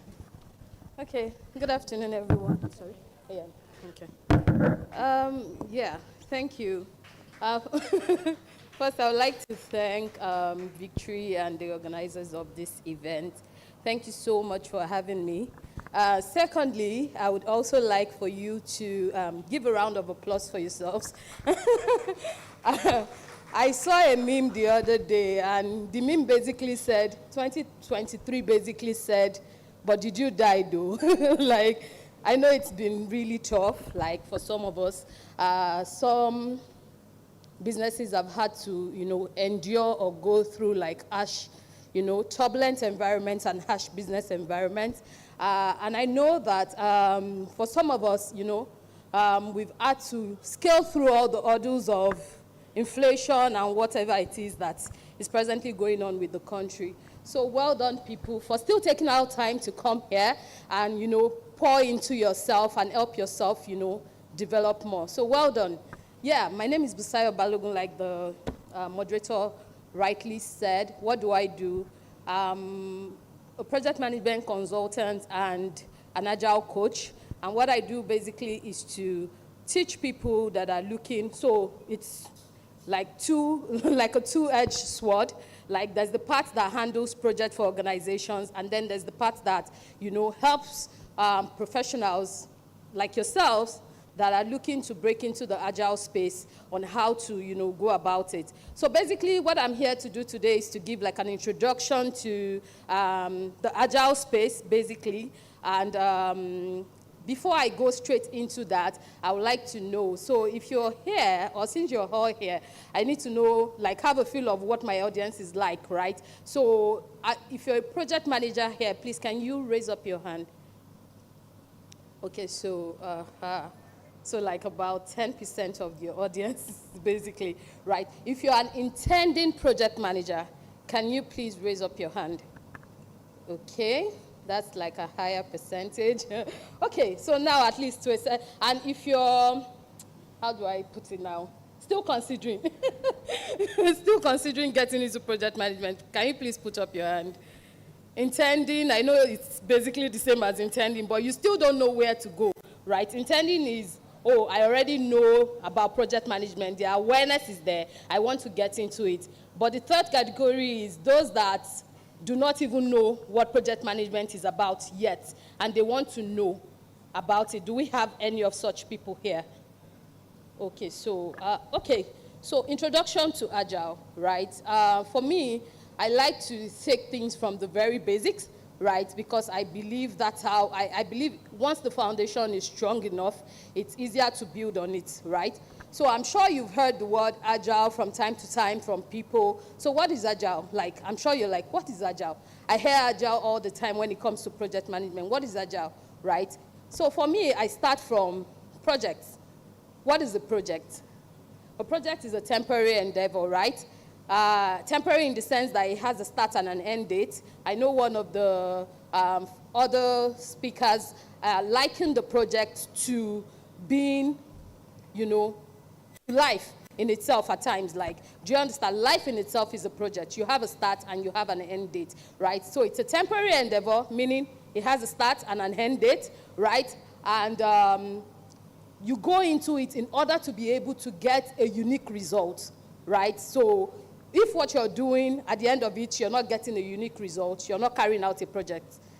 What you're basically doing is operations, if I can put it like that, right? So if you're carrying out a project, you know that there's a start and an end date, and you know that at the end of it, you have to have a unique result, right? So the result can be a product, or it can even be a service, right? But at the end of it, you know you have a unique result, right? So now that we know what a project is, right, it then begs the question, right? So if we know what a project is, then what is Agile? What is waterfall? I hear about this all the time. How did we come about them, right? So when it comes to project management too, there are two widely known methodologies, right?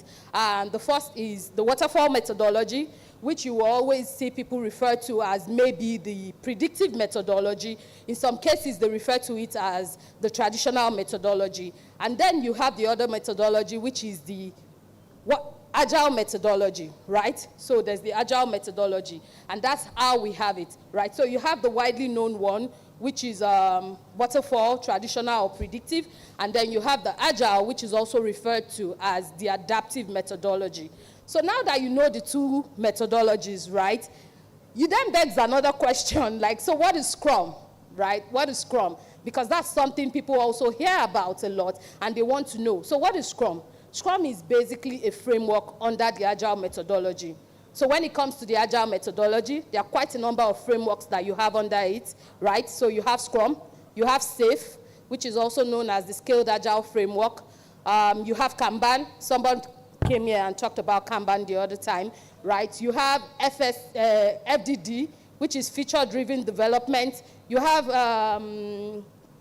there's so many of them, right? So, and those are like the different frameworks that you have under the Agile methodology, right?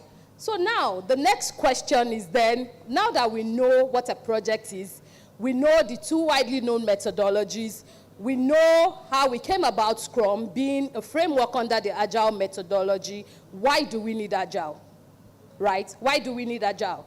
And that's another thing I like to answer by giving a particular example. I give this example a lot because I feel a lot of us can relate to the example, right? So imagine this. I'm sure we all have mobile phones, right? We all have mobile phones.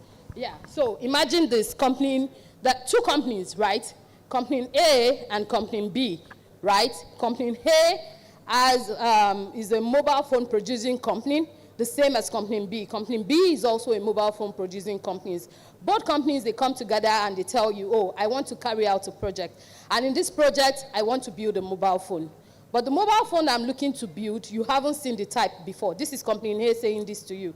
You haven't seen this mobile phone before. It's going to blow every other mobile phones out of the waters. It's going to have this zoom camera that will be able to pick someone from Nigeria, someone in Ghana from Nigeria, you know, crazy ideas, all fantastic, right? But Company A says to you, it will take me 5 years to build this mobile phone. So what we're going to do is we're going to go away and then come back in 5 years and present the mobile phone to you, right? Company B then comes and says, oh, we want to build a mobile phone too, but with this mobile phone that we're looking to build, we want to make sure that we carry our customers along, right? So for us, we understand that customer is king, right? So we want to be able to carry our customers along. And in order for us to be able to carry them along, we want to meet with them from time to time to understand what their needs are, to understand, you know, to look through the business environment and see, okay, has anything changed? Do we have to include anything that we haven't included before, right? We want to be able to make decisions in real time, like as we go, right? So two companies. Company A, remember I told you, two methodologies. Company A is using the traditional methodology, which is a linear process. Do you understand? So you go through the initiation, the planning, the execution, monitoring and control, the closing. That's the method Company A is using. Then Company B comes to you and says, I'm using the Agile methodology to carry out my project, right? So for this phone, we're going to come back and meet up with you from time to time. Do you understand? And then they say, okay, so Company A goes to do their thing. Then Company B starts with their phone. They come to you and they say, okay, in building this mobile phone, what is the one thing that you must always have on your mobile phone, if you must have a mobile phone? And then you say to them, if I must have a mobile phone, the mobile phone should be able to at least dial in and dial out. Do you understand?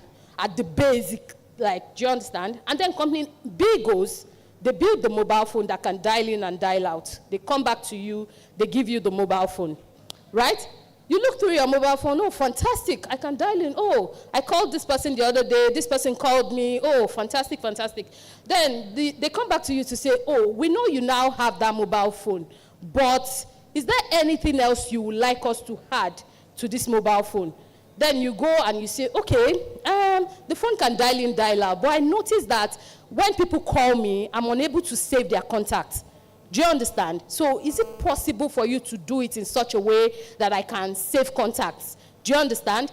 And then Company B goes, and then they build on that again to make sure this phone can save contacts. Do you understand? They come back, they give it to the customers. The customers look through and say, oh, fantastic. In fact, the other day, my friend called me, Priye, was that? That's what Priye called me. I was able to save a number. Fantastic, fantastic. And then you still ask again. Okay, now you have a phone that can dial in, dial out, and save contacts. Is there anything else you would like this mobile phone to have? Right? And then you say to them again, okay, I can dial in, dial out, I can save contacts, but I have noticed that when I save my contacts, they are not arranged alphabetically. Is it possible for you to also go back and help me build a feature that arranges my contacts alphabetically? Do you understand? And then the company goes again, and they do that, and they come back. And, you know, it keeps going like that. And that is basically what Agile is in a nutshell. What is it? It is basically helping organizations to hit the market like at the speed of, do you understand? And how do we do this? We do this in short iteration cycles that we call sprints, right? You know, a sprint is usually for 2 to 4 weeks.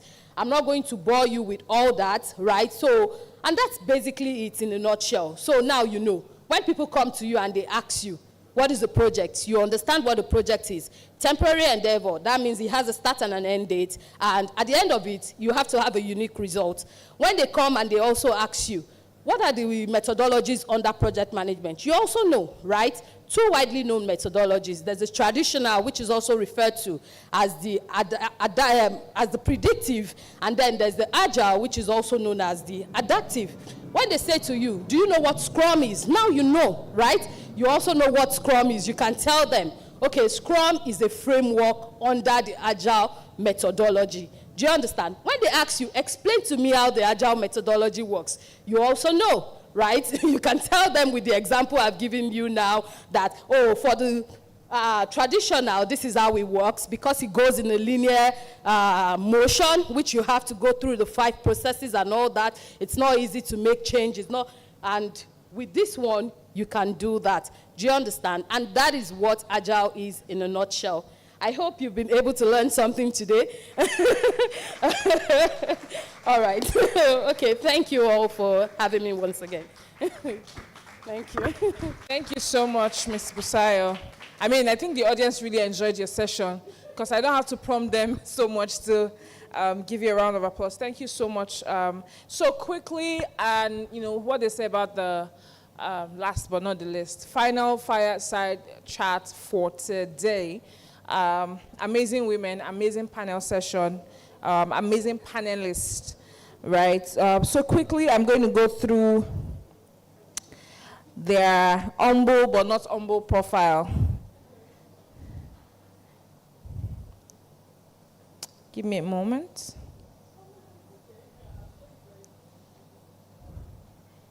Okay. The first person I'm bringing up, well, she has a very nice name. Her name is Kelechi, but also known as Kelly Adasa Abiri. She's a spirited entrepreneur committed to decent work and economic growth. She's a business leader with over 12 years of experience building, working with, and managing teams in sectors such as oil and gas, e-commerce, tourism, technology, and hospitality. She has several business certifications and recently became an alumni of the Lagos Business School through the Owner-Manager program. She's the founder of Repose Bay Human Resources Limited, RBTAC, and Ready Job Seeker. These organizations have been recognized internationally and locally by Orange Corners, Flourish Africa, Access Bank Womenpreneur, also recognized by international media organizations like Leading Ladies Africa, Bella Naija, Nairametrics, Tech Cabal, and Business Day. She sits on the board of the Liberal Soul Charity and Banner Foundation. She's not just providing strategic human resources, she also volunteers at nonprofits such as Jade Foundation and the Elevation Church Island Expression. Please make a warm welcome for Ms. Kelechi Abiri.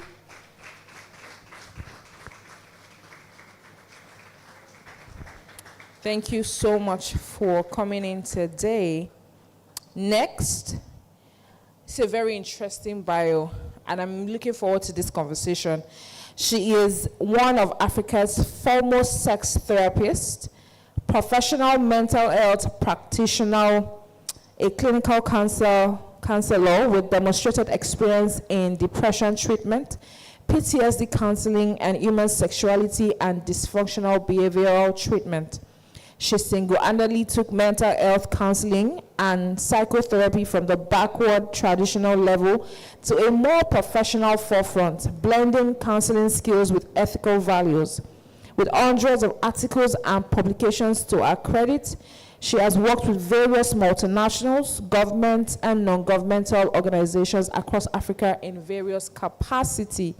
She's an alumnus of the International Institute of Counseling, United Kingdom, with years of research works, advanced diploma, and extensive training in specialized fields of mental health counseling like grief and bereavement, crisis, child and adolescent, and couple and family counseling.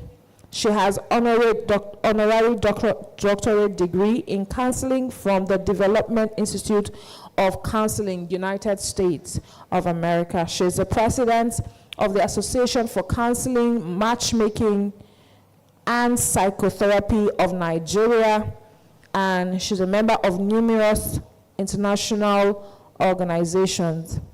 She's the executive director at the Institute of Counseling in Nigeria. Please make welcome Dr. Tolulope Oko Igare.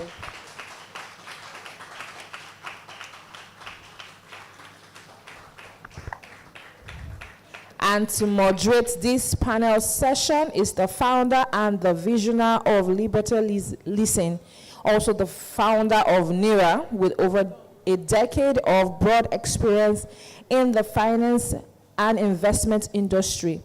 She's well-versed in sales and marketing management, business development, credit, and investment strategy. She has also served as Chief Operating Officer for a X3 Leasing Limited company. She's a graduate, of Business Studies and a Master's of Business Administration from the University of Lagos. She's a certified Associate Chartered Accountant and a Chartered Global Investment Analyst. She also has an honorary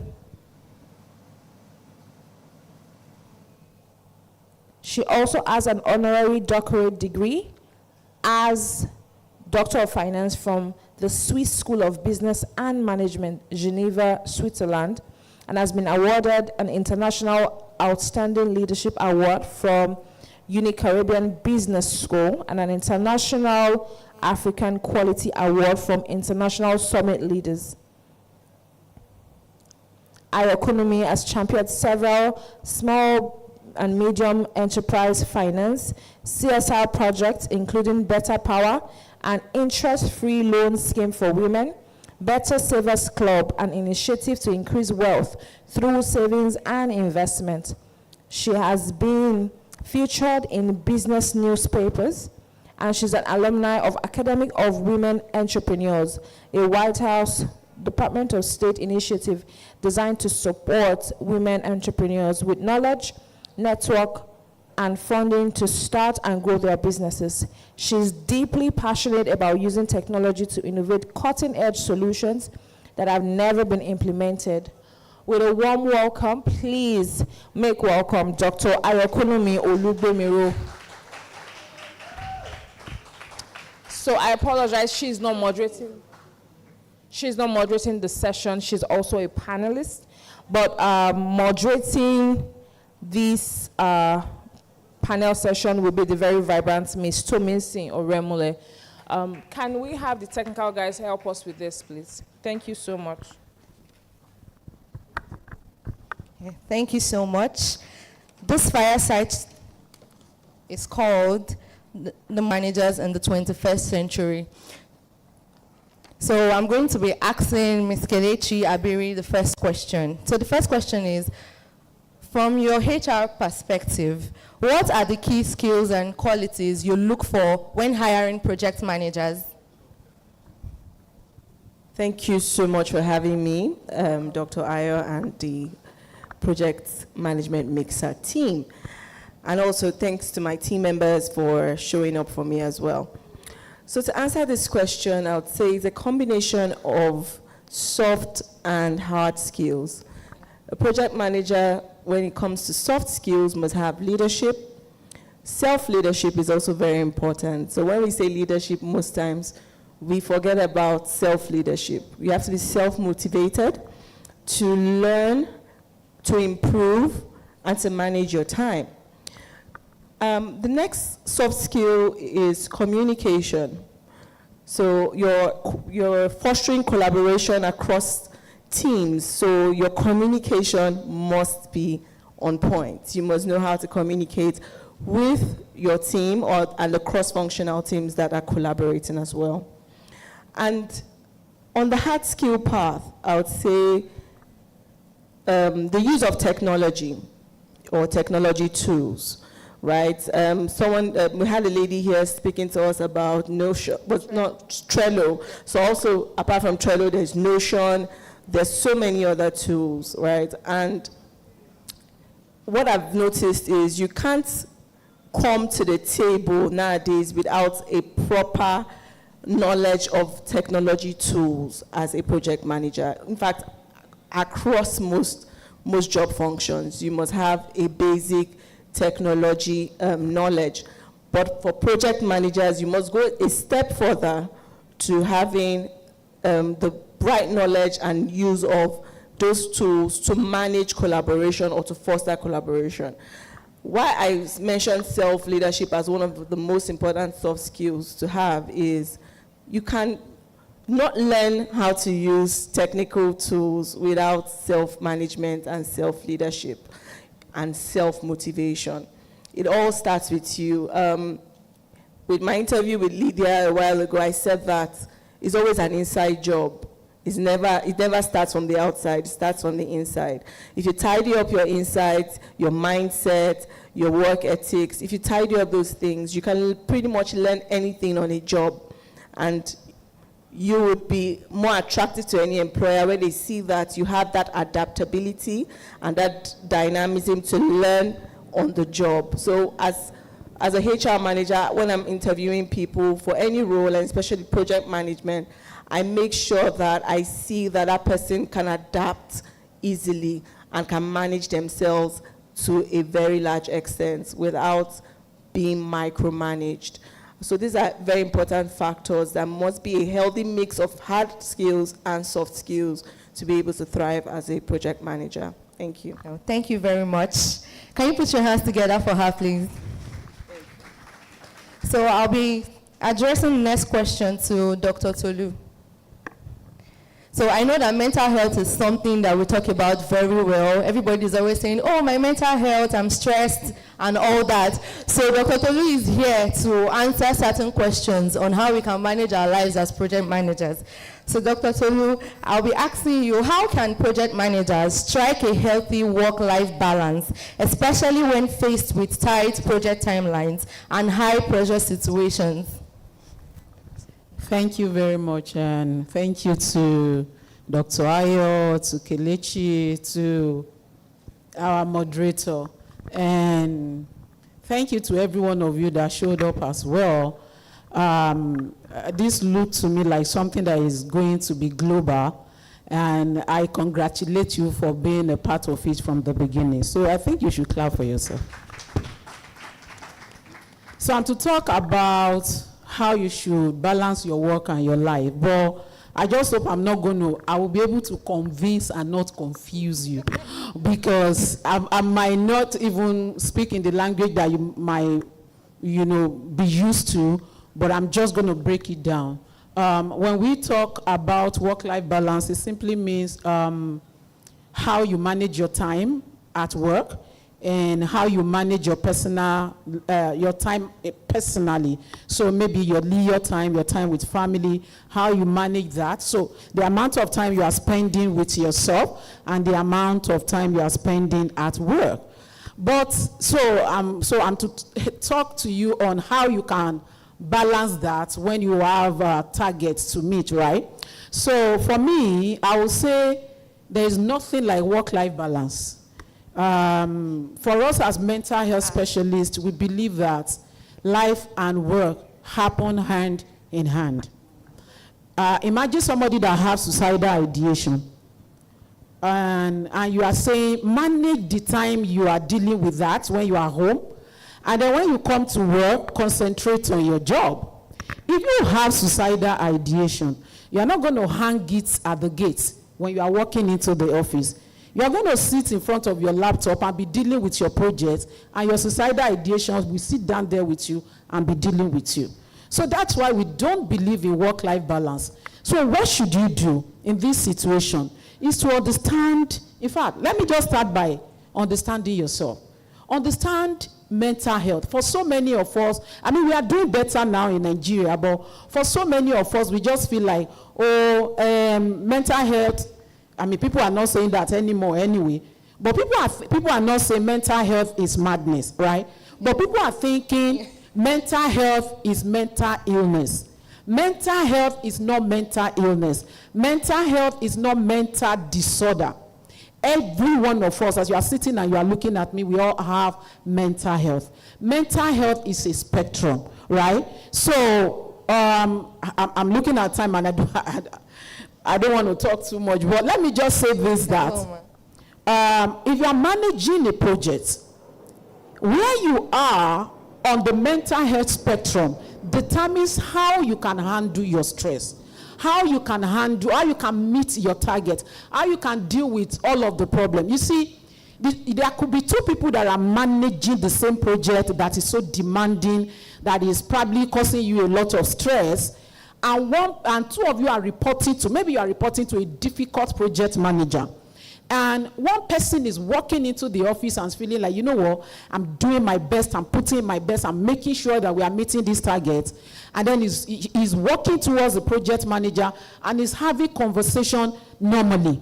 Another one is coming to work and is crying. The same project manager, the same job they are giving to the two of you, the same pressure the two of you are facing, but you are responding differently. Why? Because of your state of mental health. So if you have social anxiety, if you have panic, you are depressed, you have relationship issues you are dealing with, all of these are your personal issues that you are supposed to separate from work, but you cannot. They will follow you to work. You know, somebody broke your heart. You are passing through Third Mainland Bridge and you are thinking, should I jump in? And then you are going to work and you are saying, that they are saying, you know, we have to do this project. And that's why you see a lot of us are making a lot of we are having a lot of error on the job because we are not self-aware. So how do you manage? I think in a nutshell, understand the concept of mental health. That's number one. Number two, be self-aware enough to understand when you have a problem. Because you cannot separate your life from your job. They will go hand in hand. Understand yourself enough to recognize that you are dealing with something. See, for every one of us, okay, so that is ambiguous, but for almost every one of us, I don't think we are okay. In fact, if you are raised in Africa, I don't think you are okay. And then if you are living in Lagos, I don't think you are normal. You know, so you can't say, oh, I will keep all of that. I mean, I saw one post. In fact, I wanted to bring it, but you know, I saw one post on one of these social media platforms, and it talked about you wake up 4 a.m. I don't know if you have listened to that thing. You go to the bus stop by 5, you 4:30 Agbero, you 4 this, and then 10 last mile, police will slap you, you will jam one, and then you get to the office, and then he said the head of HR, something, I will say, time for team bonding. What is team bonding? Have you bonded yourself? So when we are talking about project management, I don't see us making any progress in the corporate world if we don't understand the concept of mental health. When we are talking about mental, we are not talking about schizophrenia, delusion, hallucination. We are talking about you, because you in you, the way you feel, the way you think, the way you act. All of this are going to determine how you manage whatever project that you are trying to manage. I hope I tried a little bit. Yes, thank you very much, Ma. Please put your hands together. So I'll be directing the next question to Dr. Ayo. So Dr. Ayo, I'm going to be asking you a question on financial literacy, because we know that you are the finance woman. So how can project managers manage their finances to avoid going broke if they have no projects? Because we're very much aware that some people work as freelance project managers. So money does not come in every month or every week to them. So how can they manage their finances without going broke? Okay, thank you, Tomise. Thank you. Thank you so much for coming. I want to say thank you once again. Thank you, my speakers, my co-panelists, Mrs. Kelechi, Dr. Tolu, thank you so much. Okay, so going back to my question, which says, how do you ensure you don't go broke? Now, the truth is, Dr. Tolu was talking about mental health, and I'm looking at it that even not having money is mental health, is mental issue, because you can't even sustain that project. Yes, you can't even do well on that project because you're thinking of different expenses you have to carry and the likes. So first of all, I will talk about talking about how you do not go broke in a project after having one project and another project is not coming. There's something I always say. You should always plan for the raining days. Now, I would give you an example of myself because I always say my story to make it drive home the point, not like telling you things off what I've not done. So I'll talk about this year. This year has been a very wonderful year. How many of you agree with me? Business owners will know this year has been very, very wonderful. Let me not say the opposite. The beginning of this year started with election issues, and there was a lot of crises in terms of Naira, buying Naira with Naira. I'm in the finance space. I do lending, I do loans. And a lot of people were not able to sell because they could not have money to customers to buy from them. A lot of people had issues even getting funds to get goods because their business is largely cash-based. It was a lot of problem. Even the banks, the banking app were having issues. And one of the things, even in our own business, we kind of face that challenge because we have a lot of customers that are grassroots market women that borrow from us and they could not pay back their loan.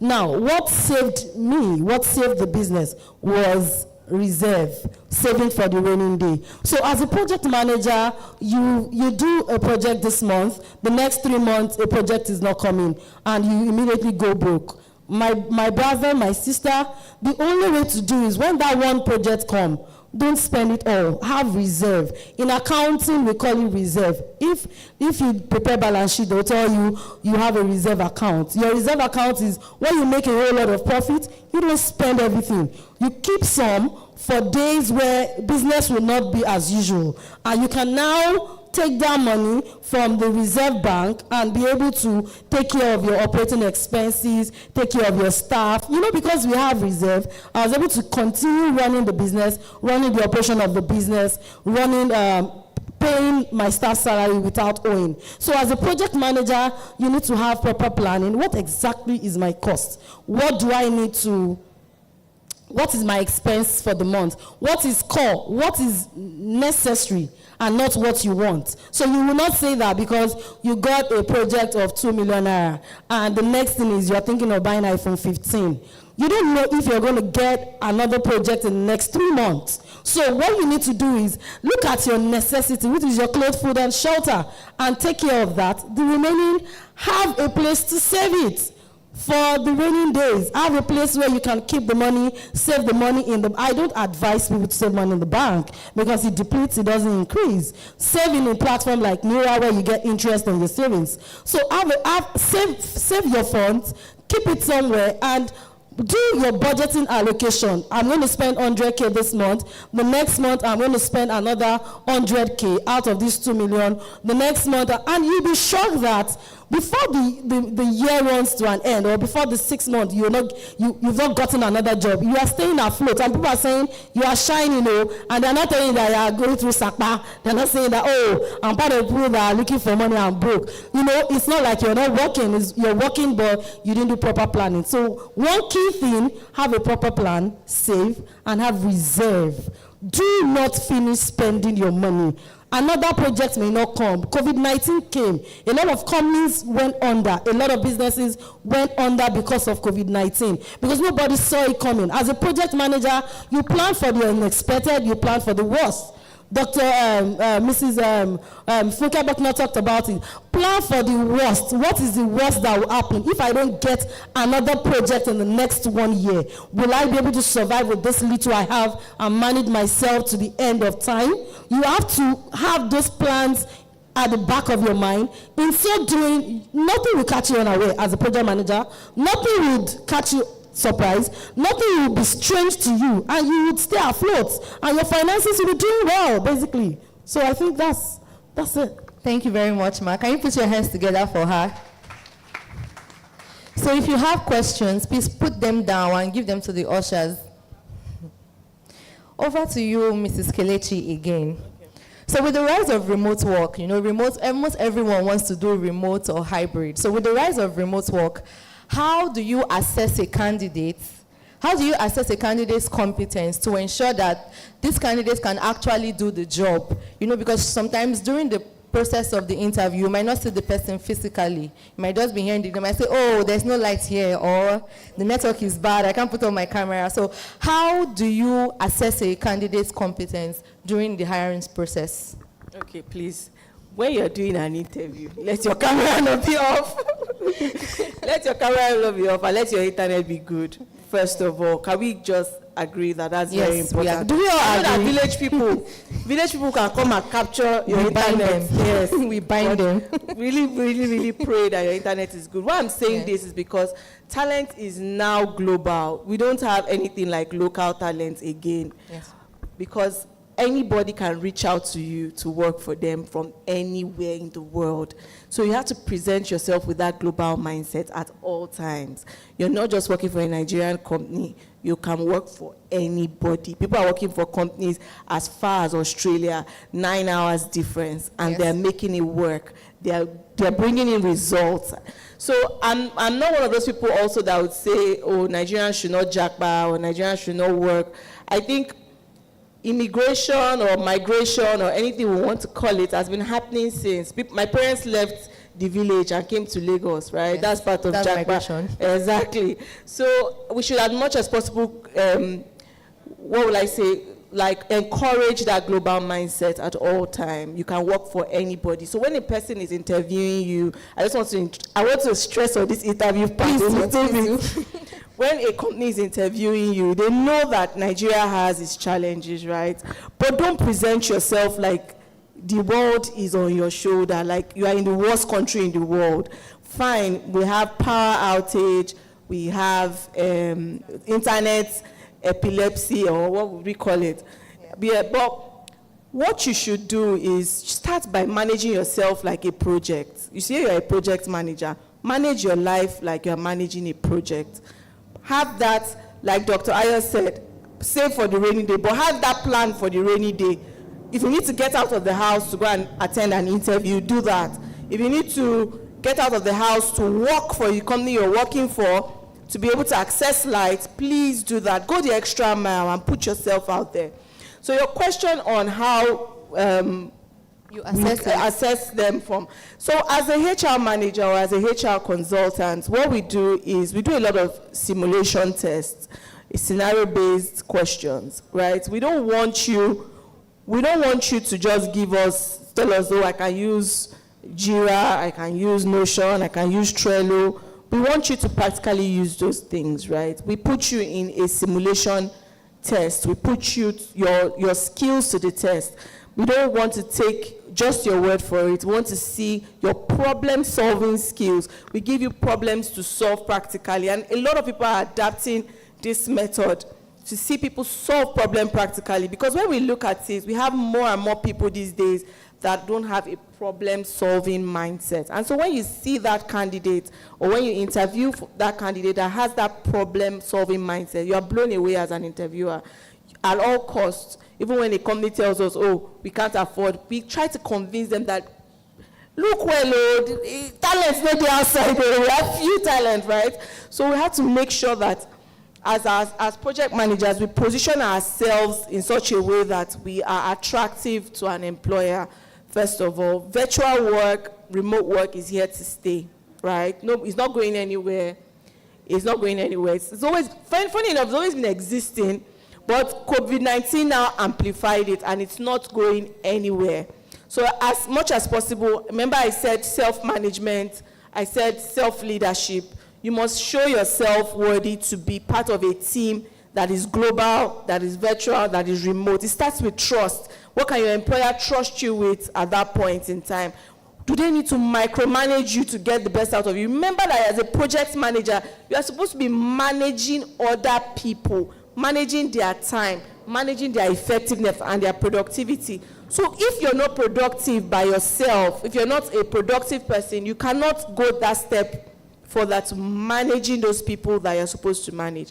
So I'll say, yes, we look at you being able to deliver in that simulated environment to ensure that you know what you're doing as a project manager. Thank you very much. Please put your hands together for her again. Thank you. So the next question is to Dr. Tolu. So what signs of burnout should project managers look out for? And how can a project manager or a team member in a project communicate to their team lead that they are going through burnout without necessarily coming off as rude or coming off as someone that just wants to use the cliche, my mental health? So I get that a lot of time. They said the Gen Z, they always say my mental health is being troubled in this office. My mental health is being troubled in this office. So I get that a lot of time. So how do you genuinely express what you are feeling, and how will the team lead be able to help you, Yes. without feeling like you are just being Gen Z'd? Yes, ma'am. Okay, so I was saying something earlier, and I'm just going to quickly explain it, that mental health is a spectrum, right? And what do I mean by that? See, at the far left-hand side of the spectrum is where you have, let's say, optimal functionality. And then at the far right-hand side is where you have mental disorder. So you have mental illness, you have hallucination, you have chronic addiction, you have clinical depression at the far right-hand side.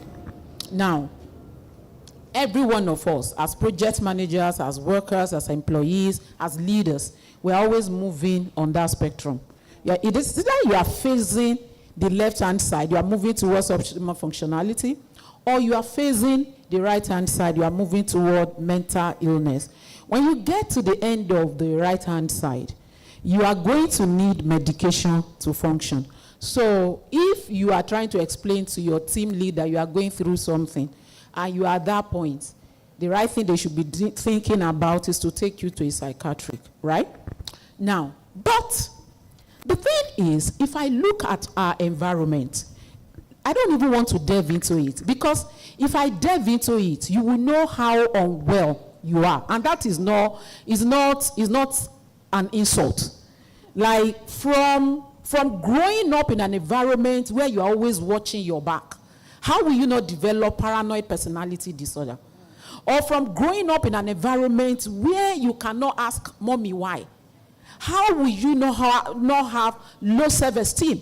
How will you know how to say no in a healthy way? You know, those are just minute. So the issues are so numerous. A lot of us, from attachment issues to what some people call daddy issues, you see, they are enormous. I'm not even talking about the common one that we know, anxiety, depression. I'm talking about different kind of personality disorders that is affecting your functionality and performance. So in a lot of cases, what the the team lead or the head of the project is trying to deal with is looking at you now and is trying to say, oh, how can I help you to deal with the issue? You are 30 years old.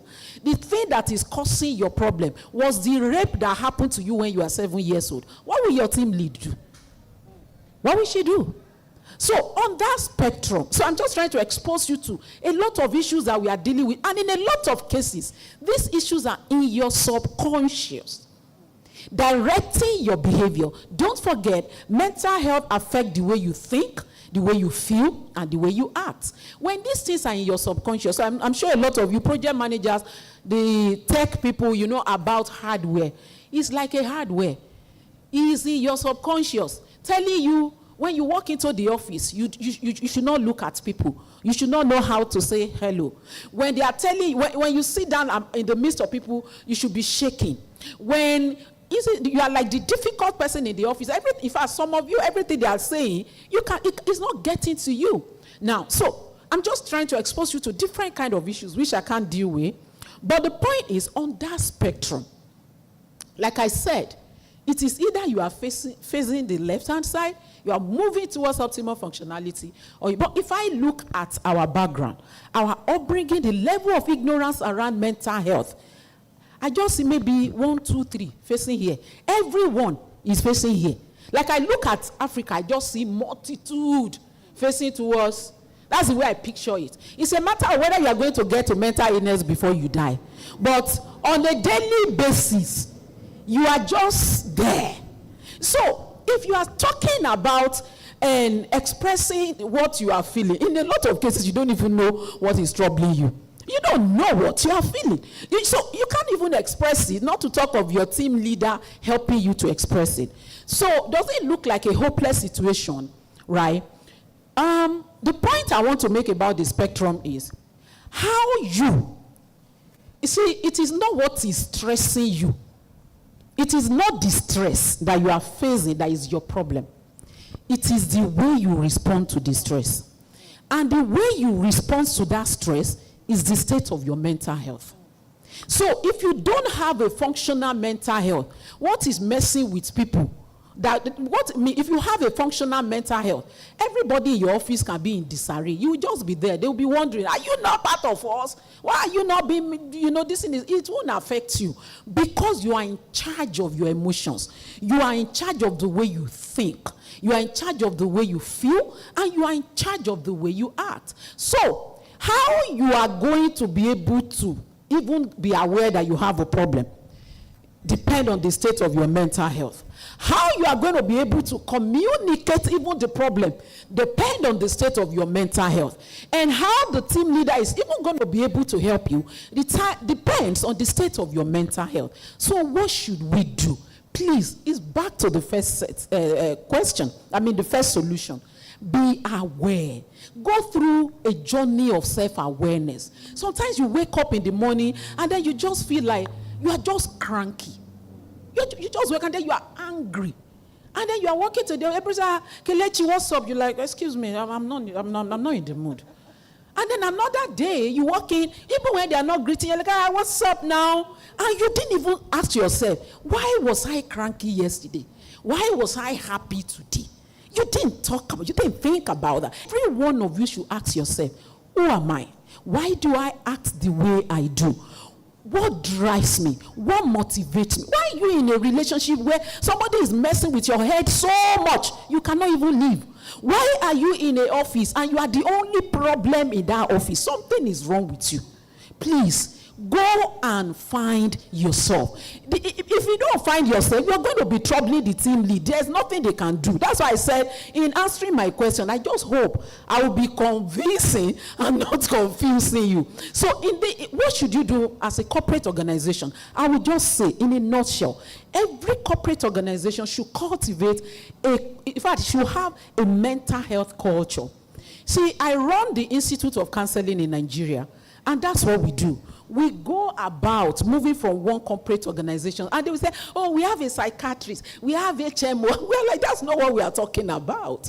We are talking about making sure your staff are optimally functional. If they know themselves, if their mental health is intact, you'll be able to, you have less work to do. You don't need to push them too hard because they understand why they are doing what they are doing. They are not doing it because so that you can say, that's my favorite. They don't need you. They are not going to do eye service. They are not going to say, oh, everything is messing with my mental. They understand themselves. So the answer is to cultivate a mental health culture. That's number one.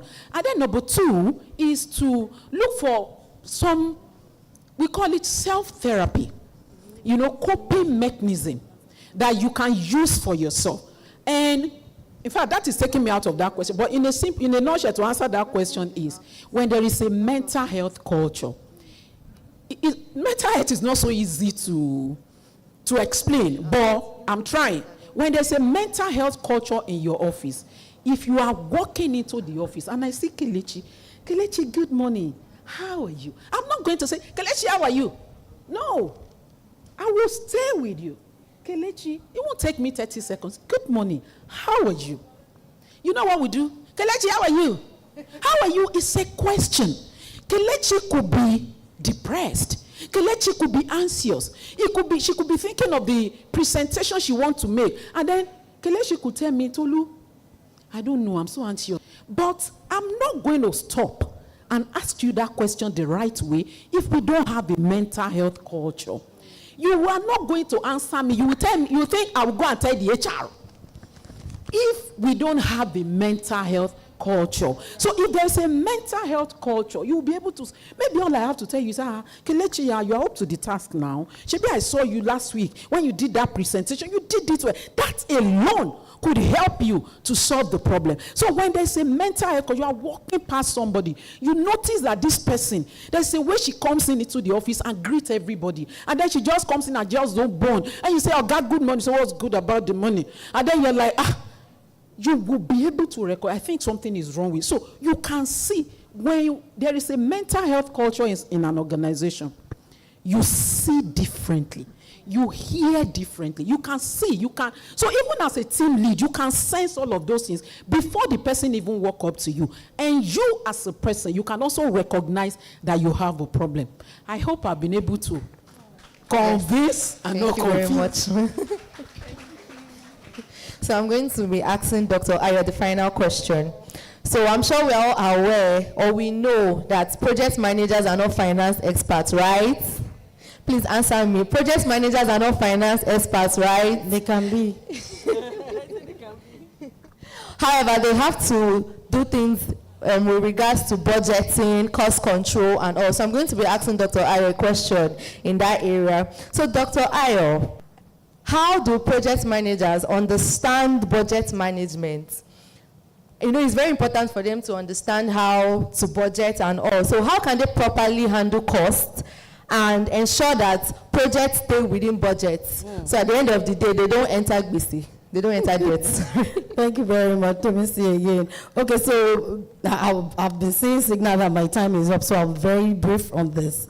How do you stay within your cost limit in a project, not going beyond how much has been stipulated to spend? So I'll also give a story from my own experience. Have an accountant like mine. You know, my accountant in my office, I'm sure she's at the back.